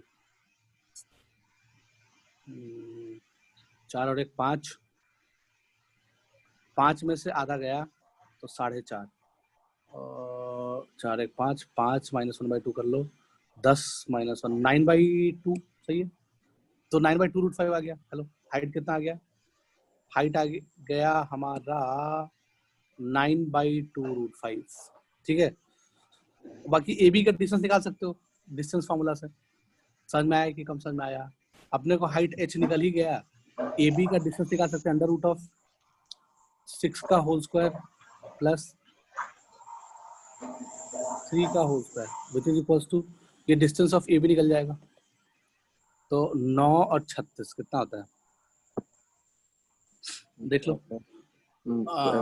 4, हाँ, तो 36 और 9 कितना हो गया? 45। 45 9 हाँ, तो half into base into height area of triangle निकाल लोगे। अब तो निकाल ही लोगे ना, बेस पता चल गया हाफ ए बी, समझ में आया, कम समझ में आया? चलो, समझ में तो ऐसे क्वेश्चंस बनाए जा सकते हैं शॉर्टेस्ट डिस्टेंस से रिलेटेड। तो लगभग ऐसा ही कुछ रहेगा और इससे ज्यादा वैरायटी नहीं है, तो आई होप समझ में आ गया होगा, कर लेना।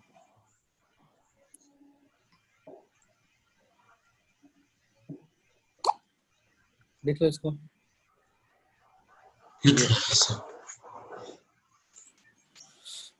तो एक डिफरेंशिएशन का यूज ये भी था कि भाई शॉर्टेस्ट डिस्टेंस निकालने में हेल्प होता है डिफरेंशिएशन का। तो अब 2 कर्व के बीच में शॉर्टेस्ट डिस्टेंस निकाल लोगे। नेक्स्ट पढ़े हम लोग अप्रोक्सीमेशन, ठीक है? तो नेक्स्ट पढ़ना है अप्रोक्सीमेशन।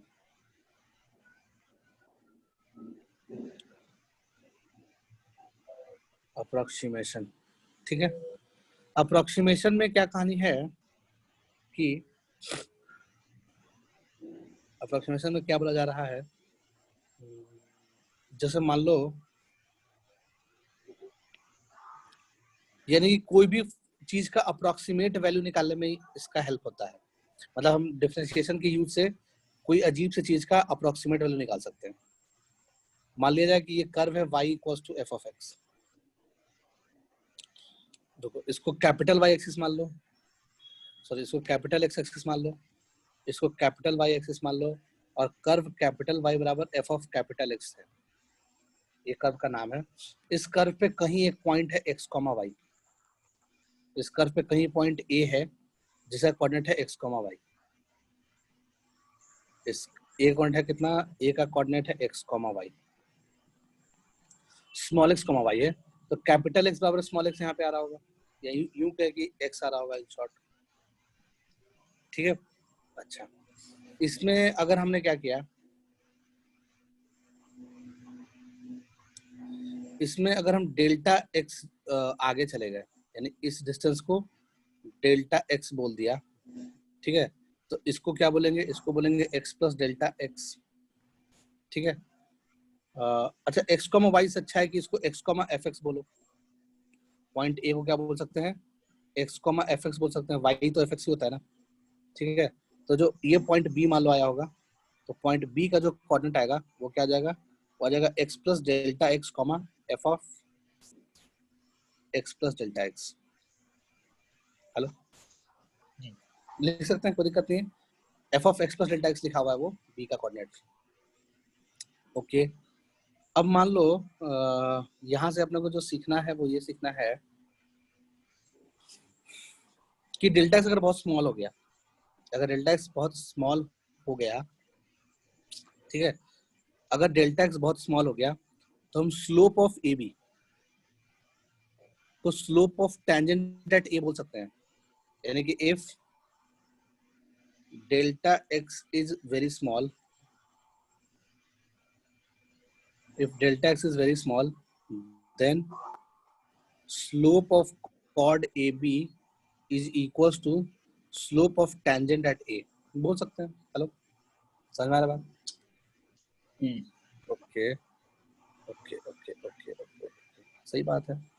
तो स्लोप ऑफ टेंजेंट एट ए के बराबर हो जाएगा। तो ए पे अगर हम टेंजेंट ड्रॉ करते, सपोज कर ही लो, तो ऐसे ही कुछ आ रहा होता, ऐसे कुछ आ रहा होता, व्हाटएवर, कुछ भी, या फिर इतना छोड़ दो, हटाओ, ये नहीं ड्रॉ करेंगे। हाँ, ऐसा कुछ बोला जा सकता है। अपने को निकालना है इसकी वैल्यू, मतलब एक मिनट, इसको डेल्टा एक्स बोलेंगे तो इस हाइट को क्या बोलेंगे? डेल्टा वाई बोलेंगे। चेंज इन वाई बोल सकते हैं, डेल्टा वाई। तो यानी कि अपने को निकालना क्या है? अपने को निकालना है डेल्टा वाई क्या है। तो डेल्टा वाई बराबर, यानी कि डेल्टा, इसको एंगल थीटा बोल दो। कौन सा एंगल को थीटा बोल दोगे? डायग्राम दिख रहा है ना, कहीं दिक्कत है तो बोलना। इस एंगल को थीटा बोल देंगे। तो हम tan थीटा बराबर, हेलो, यानी कि हम ए बी लाइन को टेंजेंट एट ए के बराबर मान रहे हैं। हम ए बी लाइन को क्या मान रहे हैं? अगर डेल्टा एक्स बहुत स्मॉल है, अगर डेल्टा एक्स बहुत स्मॉल है तो वी कैन से दैट कि ए बी लाइन जो है वो टेंजेंट एट ए, दोनों सेम ही लाइन है, कह सकते हैं, ठीक है? तो यानी कि यहाँ से इस ट्रायंगल में देख लो, ट्रायंगल ए बी सी बोल दो suppose, triangle A B C में देख लिया तो अपने को tan theta is equal to क्या दिख रहा है? Delta y by delta x, दिख रहा है ना tan थीटा, और tan थीटा बेसिकली क्या है, dy by dx। Hello, dy by dx at point x, y, समझ में आ रहा है बात। तो tan थीटा क्या है, dy by dx के बराबर है, तो dy by dx बराबर कितना आ जाएगा, delta y by delta x. तो यहाँ से हम डेल्टा वाई को क्या ले सकते हैं, यहाँ से डेल्टा वाई को लिख सकते हैं delta x times of dy by dx at point A, सही है ना। हेलो, yes, यानी कि delta x into dy by dx at point A, ये डेल्टा वाई की वैल्यू लिख सकते हैं। तो अगर तुमसे कोई पूछे कि f of x plus delta x बताओ, कि f of x plus delta x बताओ, अगर तुमसे कोई ये पूछ रहा है तो तुम इसकी वैल्यू क्या लिखोगे, यानी कि f of x plus delta x को क्या लिख सकते हो, यहाँ से लेके यहाँ तक का हाइट कितना है, एफ ऑफ एक्स है। हेलो, यहाँ से लेके यहाँ तक हाइट क्या एफ ऑफ एक्स है, और F of x plus delta x क्या है, ये पूरा हाइट है। इस पूरे हाइट को क्या बोलोगे, F of x plus delta X बोलोगे ना। तो F of x plus delta X किसके बराबर आ गया, F of x plus delta X आ गया F X plus delta Y के बराबर, ठीक है। तो हम यहाँ से एक फॉर्मूला बना लिए कि f of x plus delta x, एक फॉर्मूला तो ये आ गया अप्रोक्सीमेशन का, कि डेल्टा वाई जो होता है, चेंज इन वाई जो होता है, वो delta x times of D by d x होता है, ठीक है। तो हम लगा सकते हैं, कोई दिक्कत नहीं है, अप्रॉक्स वैल्यू आ जाएगा। फिर वैसे f of x plus delta x क्या आ जाएगा, तो वो आ जाएगा f of x plus delta y, और डेल्टा वाई को लिख लिया क्या, sorry, f of x plus delta y को लिख लिया delta x into d y by d x at point A. आया, कम समझ में आया। हेलो, तो ये दोनों फॉर्मूला याद रखोगे तो अप्रोक्सीमेशन के सारे क्वेश्चन बन जाएंगे। इसका यूज क्या है, मतलब क्या करेंगे इसका, पहले तो इतना बात लिख लो, फिर देखते हैं कि क्या यूज है इसका, क्या कर सकते हैं हम लोग।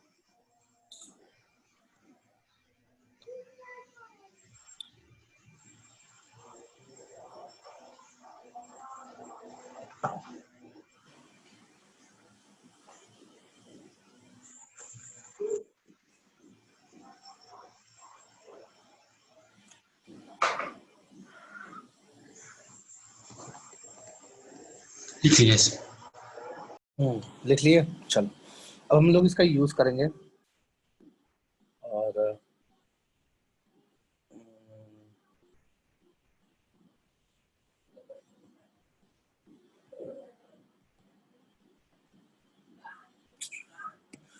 जैसे एक क्वेश्चन ले लिया, छोटा सा क्वेश्चन ले लिया कि वैल्यू बतानी है अंडर रूट ऑफ 64.3 का वैल्यू बताना है, अंडर रूट ऑफ 64.3 का वैल्यू। तो तुम्हारे दिमाग में एक थॉट आया होगा कि अगर ये रूट 64 होता तो कितना आसान होता हमारे लिए कैलकुलेट करना। हेलो, अगर ये रूट 64 होता तो हमारे लिए कितना आसान होता, 8 बोल देते आंसर फटाक से, बोल देते ना, हाँ बिल्कुल बोल देते, इजी होता हमारे लिए। तो हम क्या करेंगे ऐसे क्वेश्चन को करने के लिए कि हम अपने मन से एक फंक्शन मानेंगे। तो हमने एफ एक्स एक माना अंडर रूट ऑफ एक्स, ये एफ एक्स माना, ठीक है, और एक्स की वैल्यू ले लिए 64 और डेल्टा एक्स का वैल्यू ले लिए 0.3। तो एक्चुअली में क्वेश्चन में क्या पूछा जा रहा है, एक्चुअली में क्वेश्चन में F of x plus delta x तो पूछ रहा है।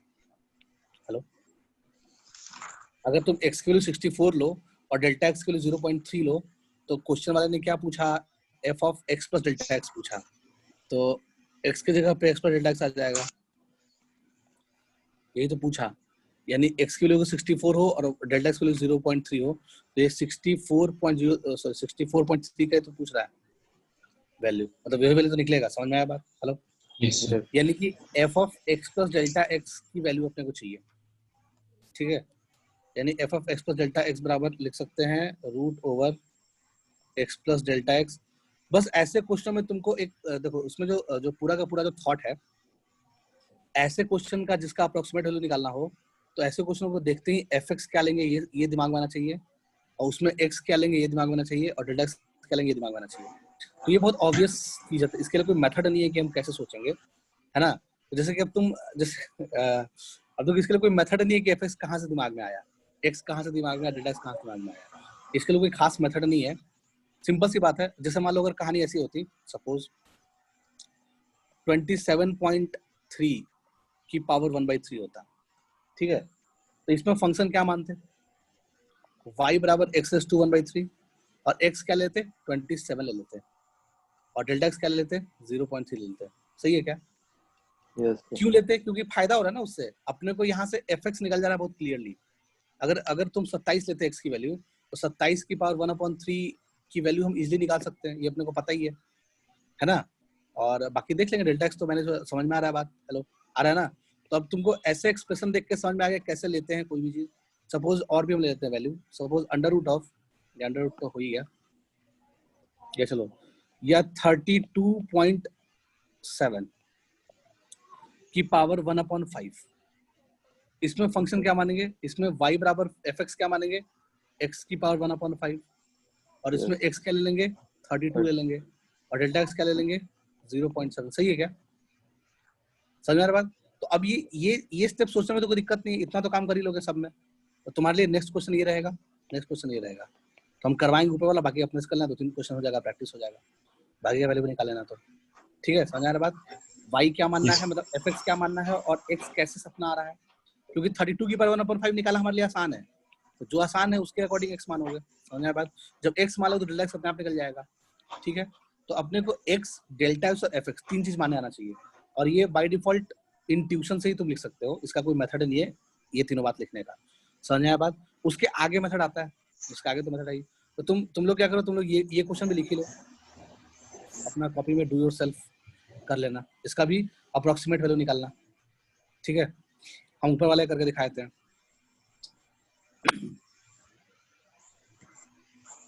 हो गया? यस। ओके,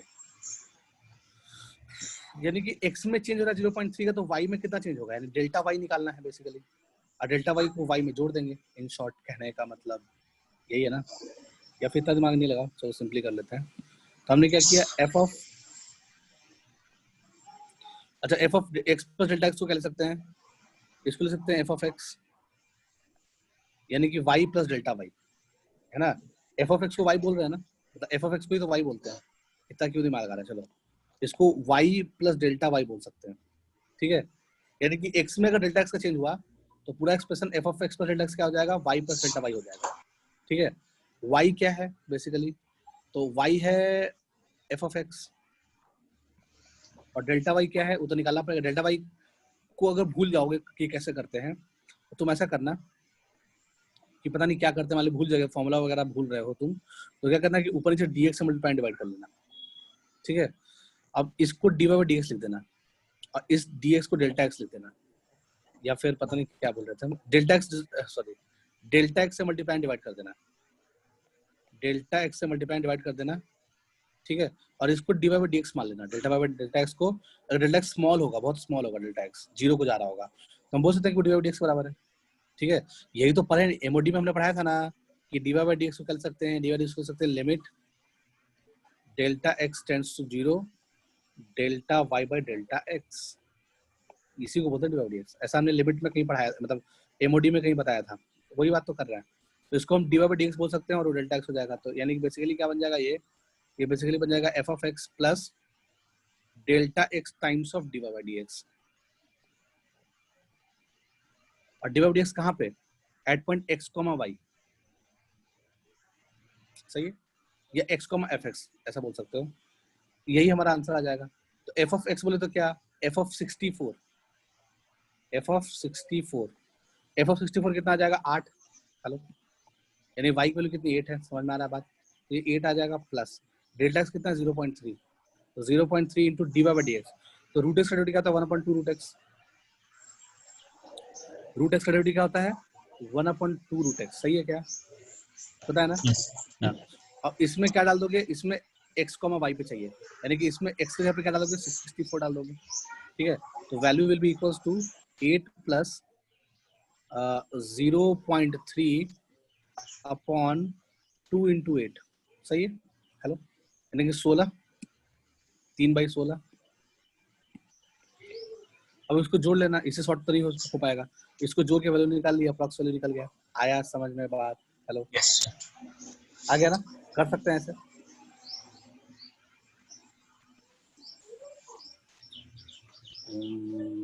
चलो क्वेश्चन और कर लेते हैं। डाउट है सर। हाँ बोलो।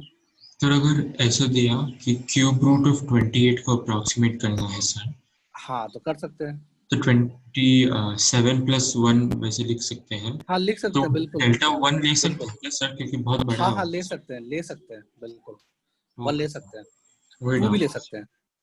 है। मतलब अब देखो स्मॉल मतलब क्या, तुम जितना बड़ा डेल्टा ले रहे हो उतना तुम्हारा उतना ज्यादा अप्रॉक्स वैल्यू आ रहा है। जितना छोटा होगा डेल्टा उतना अच्छा होगा, उतना ज्यादा अच्छा एक्यूरेट आंसर आएगा।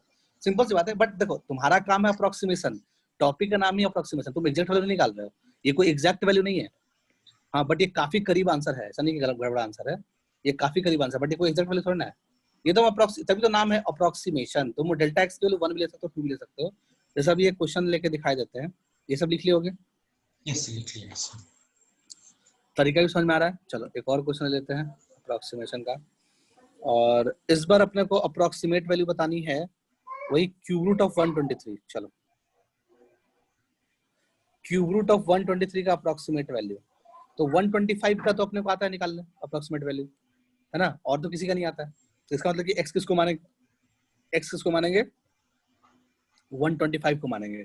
तो एफ एक्स बोलो या वाई बोलो, वो क्या मिल जाएगा, एफ एक्स बोलो चाहे वाई बोलो, वो क्या मिल जाएगा, 5 का क्यूब होता है, सॉरी क्या बोलते थे, 5 आ जाएगा। हाँ 5 आ जाएगा, वाई की वैल्यू 5 आ जाएगी, क्योंकि 125 का क्यूब रूट कितना हो जाएगा, 5 आएगा। सही है क्या, 5 इंटू 5 इंटू 5, सही है 5 आएगा।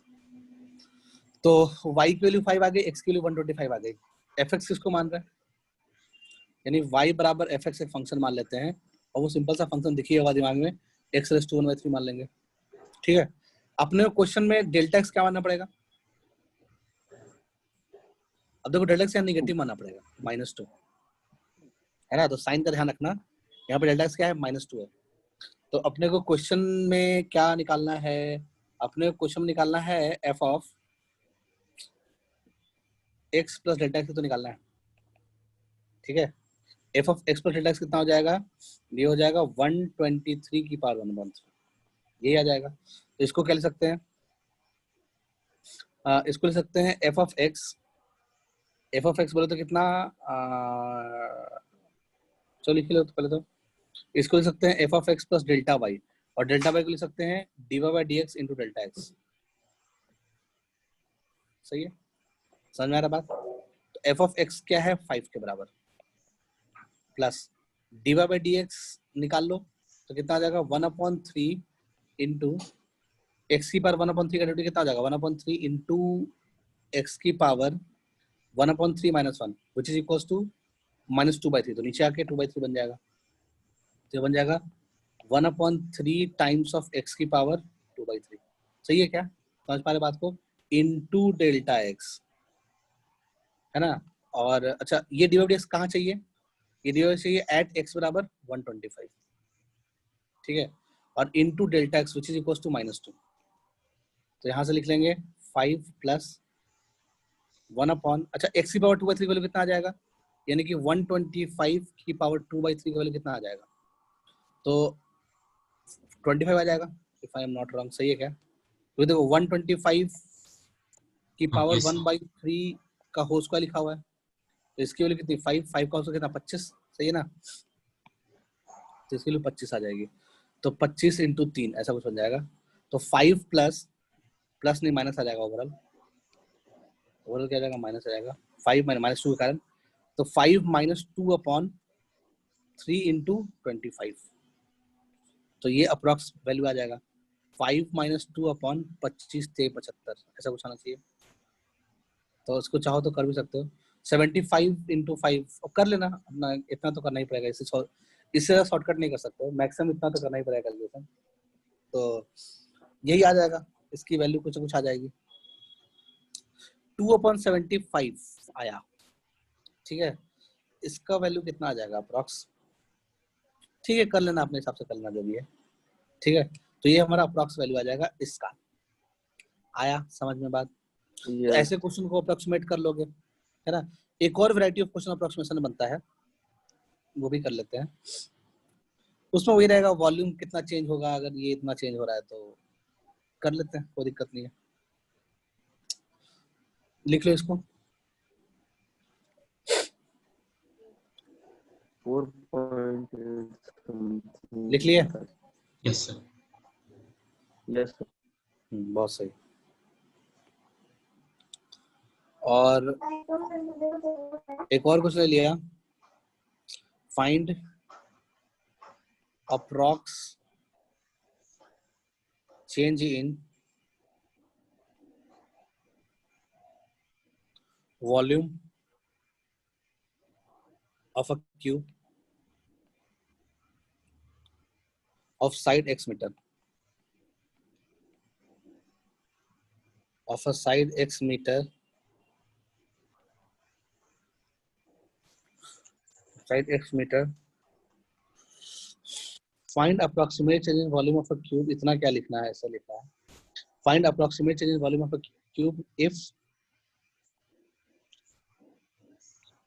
if its side length increases by 2%। अगर 2% से उसका साइड लेंथ इंक्रीज कर रहा है तो वॉल्यूम कितना इंक्रीज करेगा, ये क्वेश्चन बोल रहा है। समझ आया बात? इसमें भी सब कुछ सेम ही खाने लगाते हैं, इसको भी समझ लो। और तो वॉल्यूम v बराबर एक्स क्यूब लिख सकते हैं। मतलब मान लो कि एक क्यूब है जिसका साइड लेंथ x है और वॉल्यूम को v मान लिया, ऐसा कर सकते हैं, कोई दिक्कत थोड़ा नहीं। क्यूब दिया हुआ है तो क्यूब का वॉल्यूम क्या होता है, एक्स क्यूब होता है, कोई दिक्कत ना कुछ नहीं है। तो वॉल्यूम v बराबर एक्स क्यूब, ठीक है। फिर इसमें हम क्या करेंगे, इसमें ठीक है चलो, वॉल्यूम v बराबर एक्स क्यूब और सही है। आगे क्या कर लोगे, अपने को चेंज इन v, वॉल्यूम में चेंज 0.2 सॉरी वॉल्यूम में चेंज कितना आया है, 2% का चेंज आया है। यानी कि अपने को गिवन क्या है, साइड लेंथ में चेंज आया है 2% का, सॉरी। तो यानी कि डेल्टा एक्स कितना आ जाएगा, डेल्टा एक्स यहाँ पे सोचना है। डेल्टा एक्स क्या आया होगा, अगर ध्यान सुनना, अगर साइड लेंथ इंक्रीज किया 2% से तो डेल्टा एक्स प्लस आएगा। इंक्रीजेस का मतलब प्लस, ठीक है। तो प्लस कितना, तो प्लस 0.02x। यानी कि मान लो कि पहले x साइड लेंथ था, क्यूब का जो साइड लेंथ था पहले x था, अब ये 2% बढ़ गया। इसका मतलब कि चेंज कितना आया x में, यानी डेल्टा x कितना आ गया, प्लस 0.02x। इसमें तो कोई दिक्कत नहीं है, यानी कि 2/100, जितना परसेंट बोलेगा 2/100 टाइम्स ऑफ x, ऐसे लिख सकते हैं। हेलो, सही है क्या? यस। हाँ, तो आ जाएगा प्लस 0.02x, ये डेल्टा x आ जाएगा, ठीक है। अपने को और x तो x ही है, इसमें x ही है, इसमें कोई पॉइंट फिक्स नहीं है, x ही है और डेल्टा x 0.02 है, कोई दिक्कत नहीं है। तो क्या बोल रहे थे आप? तो अपने को क्या निकालना है, अपने को चेंज इन वॉल्यूम निकालना है, मतलब अप्रोक्सीमेट चेंज इन वॉल्यूम निकालना है। यानी कि अपने को डेल्टा v बताना है कितना आएगा। तो डेल्टा v बराबर, यानी कि v एक्चुअली y का काम कर रहा है, कह सकते हो, डेल्टा y निकालना है। तो डेल्टा y बराबर क्या होता है, dy बाई dx, यानी कि dv by dx into delta x। सही है क्या? हेलो, कर लो dv बाई dx। तो dv बाई dx कितना होता है, 3x²। सही है क्या? x क्यूब रेट कितना आ जाएगा, dv by dx will be 3x²। कहाँ पे चाहिए, एट पॉइंट x। तो यहाँ पे कंफ्यूजन ना हो, या फिर कंफ्यूजन से क्या बात है, तुम इस कर्व पे पॉइंट ही मान लो क्या, कि इस पे एक पॉइंट है x कॉमा, जो a पॉइंट, जो हमने डायग्राम जो स्टार्टिंग में बताया था अप्रोक्सीमेशन, उसमें एक पॉइंट a मान रहे थे। तो पॉइंट a मान लो कि उसमें x कॉमा v पॉइंट है उस कर्व पे, यानी कर्व ऐसा है, कर्व ऐसा है, उस पे एक जनरल पॉइंट a जो है वो x कॉमा v है, ये v एक्सिस है और ये स्मॉल x एक्सिस है। x को भी मान सकते हैं, कौन सा बड़ा बात है। तो एट x बराबर x पे ही चाहिए अपने को, समझ आया बात। और into delta x 0.02x into 0.02x, तो आंसर कितना आ जाएगा 3 इंटू 0.02 कितना हो जाएगा, 3 दूनी 6, 0.06 टाइम्स ऑफ x क्यूब, सही है क्या। 0.06 times of x cube delta भी आ गया, समझ में आया बात। yes. ठीक है, तो डेल्टा भी अगर ये आ गया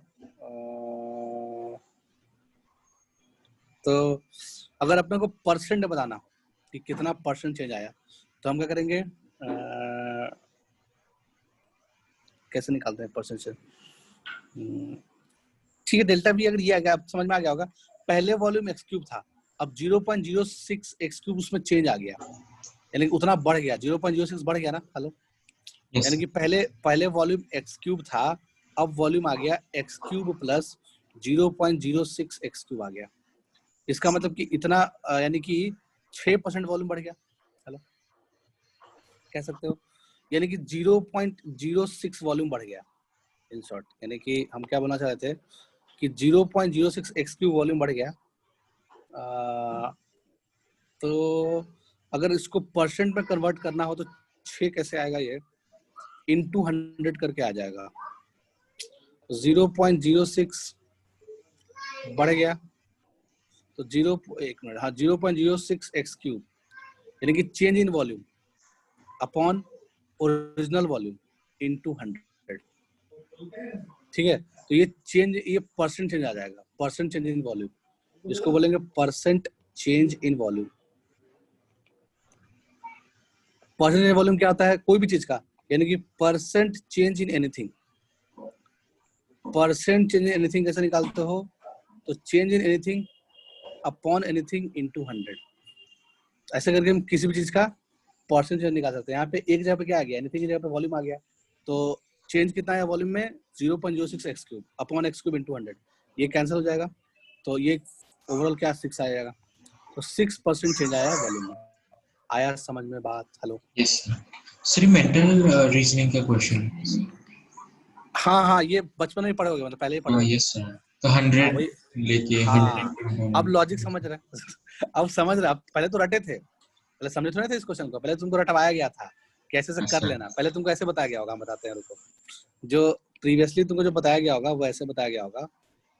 चलो एक शॉर्टकट बता देते हैं, और ये फिजिक्स में काफी काम आएगा, मतलब शॉर्टकट, बट लॉन्ग तरीका यही है। मतलब लॉन्ग तरीका क्या, मतलब कंसेप्चुअली हम ऐसे ही करेंगे कि 6% चेंज आया, इसका एक शॉर्टकट भी बताते हैं। जैसे मान लो y बराबर a की पावर 3 इंटू बी की पावर 4 अपॉन सी की पावर 7, सपोज ऐसा दिया हुआ है। आई एम नॉट, पता नहीं, हाँ सही है। तो तुम इसको ऐसे लिख सकते हो, delta y y y into 100, यानी परसेंट चेंज इन वाई बराबर 3 times of delta A by A into 100 plus 4 times of, ये शॉर्टकट है बट इसका प्रूफ जो है वो पार्शियल फ्रैक्शन से आता है, मतलब इसी तरह से आता है कुछ करके, minus 7 times of delta C by C into 100। ठीक है, तो अब देखो इसमें क्वेश्चन कैसे पूछेगा, जैसे फिजिक्स में पढ़े होगे शायद ऐसा कि जो टाइम पीरियड होता है वो 2 पाई रूट एल अपॉन जी होता है। हेलो, पढ़े हो क्या? हाँ पढ़े होगे कि टाइम पीरियड क्या होता है, 2 पाई रूट एल अपॉन जी होता है। पढ़े हो ना, कहीं नहीं पढ़ लिए होगे जिंदगी में, नहीं पढ़े होगे, नहीं पढ़े, ये पढ़े होगे एसएसएम में, पढ़े होगे एसएसएम पढ़ाई हुआ है? नहीं सर। अरे तुम नहीं पढ़े एसएसएम में, ठीक है, तो कुछ और, ठीक है यार, मान लो होता है, तुमको मैथ से मतलब है ना, मान लो ऐसा कुछ होता है, फॉर्मूला मालूम है सर। हाँ फॉर्मूला मालूम है ना, बस ज्यादा दिमाग नहीं लगा, ऐसा होता है। तो अगर तुमको बोले कि अगर लेंथ ऑफ ये एल होता है लेंथ ऑफ पेंडुलम और जी होता है इफेक्टिव एक्सेलरेशन, हालांकि उतना फिजिक्स में नहीं जाएंगे, दिमाग नहीं लगाएंगे अभी, बस तुमको ऐसा नहीं करना है। मान लो क्वेश्चन वाले ने पूछ दिया कि जी में चेंज हो रहा है, मतलब कि मान लो हाइट चेंज करोगे, मान लो तुम पेंडुलम को जमीन से ऊपर ले जाओगे तो हाइट चेंज करोगे तो ग्रेविटी ऊपर ले जाने पे घटता है या बढ़ता है, पता नहीं, घटता है क्या? ऊपर ले जाने पे ग्रेविटी जी की वैल्यू घटेगा शायद, घटता है, हाँ। तो इसका मतलब कि जी जो है वो जी में जो चेंज आया, जी के वैल्यू में जो चेंज आया वो मान लो 3% का आया। क्वेश्चन वाले ने बोला कि 3% मान लो इंक्रीज किया, जी इंक्रीजेस बाय 3% और लेंथ जो है वो डिक्रीज किया मान लो 4% से, ठीक है। तो क्वेश्चन वाला क्या बोल रहा है कि टाइम पीरियड में कितना चेंज आएगा, पेंडुलम के टाइम पीरियड में कितना चेंज आएगा, ये क्वेश्चन वाले का पूछना है। और देखो कांस्टेंट कोई फर्क नहीं करता है, कांस्टेंट अगर के लिखा हुआ है तो के विल, अगर कोई कांस्टेंट के है उसके कारण कोई फर्क नहीं आता है चेंज इन वाई में, ठीक है। तो शॉर्टकट तरीका बता रहे हैं इसको निकालने का, कैसे करोगे तो बड़ा आसानी से कर पाओगे। यानी कि तुम फॉर्मूला ऐसे लिखोगे इसको, डेल्टा टी बाई टी, पहले तो ऐसे लिख लो इसको, अच्छे से लिख लो ताकि तुमको समझ में आ जाए उस फॉर्मेट में। टी बराबर 2 पाई तो कांस्टेंट है, उसको भूल जाओ, कांस्टेंट को भूल ही जाओ, झंझट ही खत्म। तुम इसको ऐसे लिख सकते हो क्या, एल की पावर 1/2 अपॉन जी की पावर 1/2, ऐसा बोल सकते हैं, ठीक है। तो टाइम पीरियड में चेंज निकालना है तो इसको लिख सकते हैं delta T by T into 100, यानी कि इसको क्या पढ़ेंगे, percent change in time period बराबर 1/2 times of delta L by L into 100, सही है, minus 1/2 times of delta g by g into 100। तो एक्चुअली में क्या दिया हुआ है, परसेंट चेंज इन जी दिया हुआ है और ये क्या दिया हुआ है, परसेंट चेंज इन एल दिया हुआ है। यानी कि अपने को delta L by L into 100 का वैल्यू कितना दिया हुआ है, 4, ठीक है। और delta g by g into 100 का वैल्यू कितना दिया हुआ है, 3 दिया हुआ है। तो जो percent change in time period आएगा वो कितना आ जाएगा, 4/2 यानी कि 2 minus 3/2 which is equals to कितना हो जाएगा, 2 में से 1.5 घटाएंगे तो 0.5, तो 0.5% चेंज आएगा। हेलो, आया है, कम समझ में आया? तो ये फिजिक्स में काफी हेल्पफुल होगा, बट उसका प्रूफ इसी तरीके से आया है। आ रहा है समझ में कि नहीं आ रहा है? यस, समझ में आ रहा है सर। आया ना? अब जैसे वॉल्यूम वाला क्वेश्चन था उसको कर लेते हैं वापस इस तरीके से। हमारा जो वॉल्यूम है, वॉल्यूम बराबर एक्स क्यूब होता है, वॉल्यूम बराबर एक्स क्यूब होता है। अपने को परसेंट चेंज वॉल्यूम चाहिए, यानी कि delta V by V into 100 का वैल्यू चाहिए अपने को। तो इसको लिख सकते हैं 3 times of delta x by x into 100। Hello, लिख सकते हैं ना? तो अब delta x by x into 100 का वैल्यू कितना दिया हुआ था क्वेश्चन में, कितना चेंज हुआ है, कितना चेंज हुआ है देखा, 2% है ना, 2%, तो 2 डाल दो उसमें वैल्यू, कहाँ गया, हाँ इसमें क्या डाल दो वैल्यू उसकी, 2 डाल दो, तो कितना आ गया 6। शॉर्टकट तरीका समझ में बात? Yes sir. हाँ, तो ऐसे भी कर सकते हो इस तरह के क्वेश्चनों को। ये तुम्हारा फिजिक्स में बहुत ज्यादा हेल्पफुल होगा, बहुत ज्यादा। ऐसे क्वेश्चन भर भर के आया जाता है। जैसे टाइम पीरियड वाला तो हमको याद है क्वेश्चन ऐसा आता था, और भी क्वेश्चन बना सकते हो फिजिक्स में ही, कोई सोचते हैं फार्मूला, जैसे और क्या सोचो, कोई बढ़िया सा फार्मूला बोलो फिजिक्स का, कोई गंदा सा लंबा फार्मूला जिसमें बहुत सारी चीज आ रहा हो। एम आर क्या ओमेगा स्क्वायर, क्या एम बोलो, आर ओमेगा स्क्वायर, क्या minus M M R omega square, M centripetal बार, एक्सीलरेशन। अच्छा एम, अच्छा वो बोल रहे हो, ठीक है, यानी M B square by R, बिल्कुल सही है, हाँ। तो M B square by R एकदम सही बात है। ये क्या, इसको क्या बोलते हैं, सेंट्रीफ्यूगल फोर्स, नहीं m B square by r यही बोलते हैं ना। एक सर्कल पे कोई चीज मूव कर रहा है, ठीक है, तो बाहर की तरफ जो फोर्स लग रहा है सेंट्रीफ्यूगल फोर्स या सेंट्रीपिटल वटेवर, जो भी अंदर वाला बोल दो। तो अगर तुमको पूछ दिया जाए कि फोर्स एफ ये है, ठीक है, तो बोले कि वेलोसिटी में चेंज आया 2% का, ठीक है, और रेडियस में चेंज आया, मतलब रेडियस घट गया, मतलब रेडियस घट गया तो माइनस बोल दो सपोज, तो रेडियस में चेंज आया मान लो 1% का, इन शॉर्ट कहने का मतलब, तो -1% यानी घटा, रेडियस घटा और वेलोसिटी बढ़ा, सपोज ऐसा कुछ दिया हुआ क्वेश्चन में। तो बोल रहा है कि फोर्स में क्या चेंज आएगा, परसेंट चेंज इन फोर्स बताओ, तो कैसे निकालोगे, बहुत आसान। तो delta F by F into 100 is equals to, देखो एम तो कांस्टेंट है, वो तो कोई रोल प्ले नहीं करेगा, तो उसको तो भूल ही जाओ, उसको 2 times of delta V by V into 100 minus 1 times of, क्योंकि आर पे पावर क्या है -1, एक्चुअली में तुम इसको वी स्क्वायर इंटू आर -1 लिख सकते हो ना, आर पे पावर कितना आ जाएगा, -1 आ जाएगा, तो into -1 times of delta r by r into 100, सही है। तो अभी अपने को इसकी वैल्यू निकालनी है, तो 2 into 2 -1 into -1 which is equal to 4 + 1, तो 5% फोर्स में चेंज आएगा।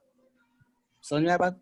तो फिर से क्वेश्चन को इजीली ऐसे कर पाओगे, बट इन सब का प्रूफ निकला है उसी तरीके से, हमने तरीका बताया था उस तरीके से निकला हुआ है, और थोड़ा बहुत पार्सल भी लगा है, तो ठीक है, जो भी लगा कर पाओगे, कोई दिक्कत नहीं है। ये था हमारा अप्रोक्सीमेशन की कहानी। ओके, नेक्स्ट कहानी एक और ले लिया जाए क्वेश्चन। मान लो देर दिया हुआ है 1 + e⁻⁻⁻01 is approximately equals to, तो ये जो है वो अप्रोक्सीमेटली किसके बराबर आएगा, ये निकालना है, ठीक है। तो कैसे निकालें इसको, तो तुम फंक्शन मान लो क्या, पहले तो y बराबर 1 + e⁻, क्या ले लोगे, e⁻x ले लो, ऐसा फंक्शन मान लिए, और x को क्या ले लो इसमें 0, और डेल्टा x क्या ले लोगे, डेल्टा x ले लोगे वही -0.01, if I am not wrong, सही है शायद, सही है ना, यस सर, ऐसा मान सकते हैं। हाँ, तो अगर हम x को 0 लेंगे तो अब वही सब काम करना, और क्या, fx ये पता है ही, अपने को f(x + Δx निकालना है, तरीका सेम है, f(x + Δx निकालना है, ठीक है। तो वो होता है fx के बराबर प्लस डेल्टा y के बराबर, तो डेल्टा y को लिख सकते हैं dy/dx times of delta x, ठीक है। fx कितना आ जाएगा 2, अगर x को 0 डालोगे तो ये क्या आ जाएगा, y की वैल्यू कितना आ जाएगी 2 आ जाएगी, तो 2 + dy/dx कितना आ जाएगा, e⁻x ही आ जाएगा dy/dx, और dy/dx अपने को कब चाहिए, x बराबर 0 पे चाहिए, into delta x which is equals to -0.01 is equals to 2 + 1 into -0.01, तो which is equals to 2 - 0.01 which is equals to कितना आ जाएगा 1.99। आया समझ में बात? यस तो ये भी क्वेश्चन लिख लो।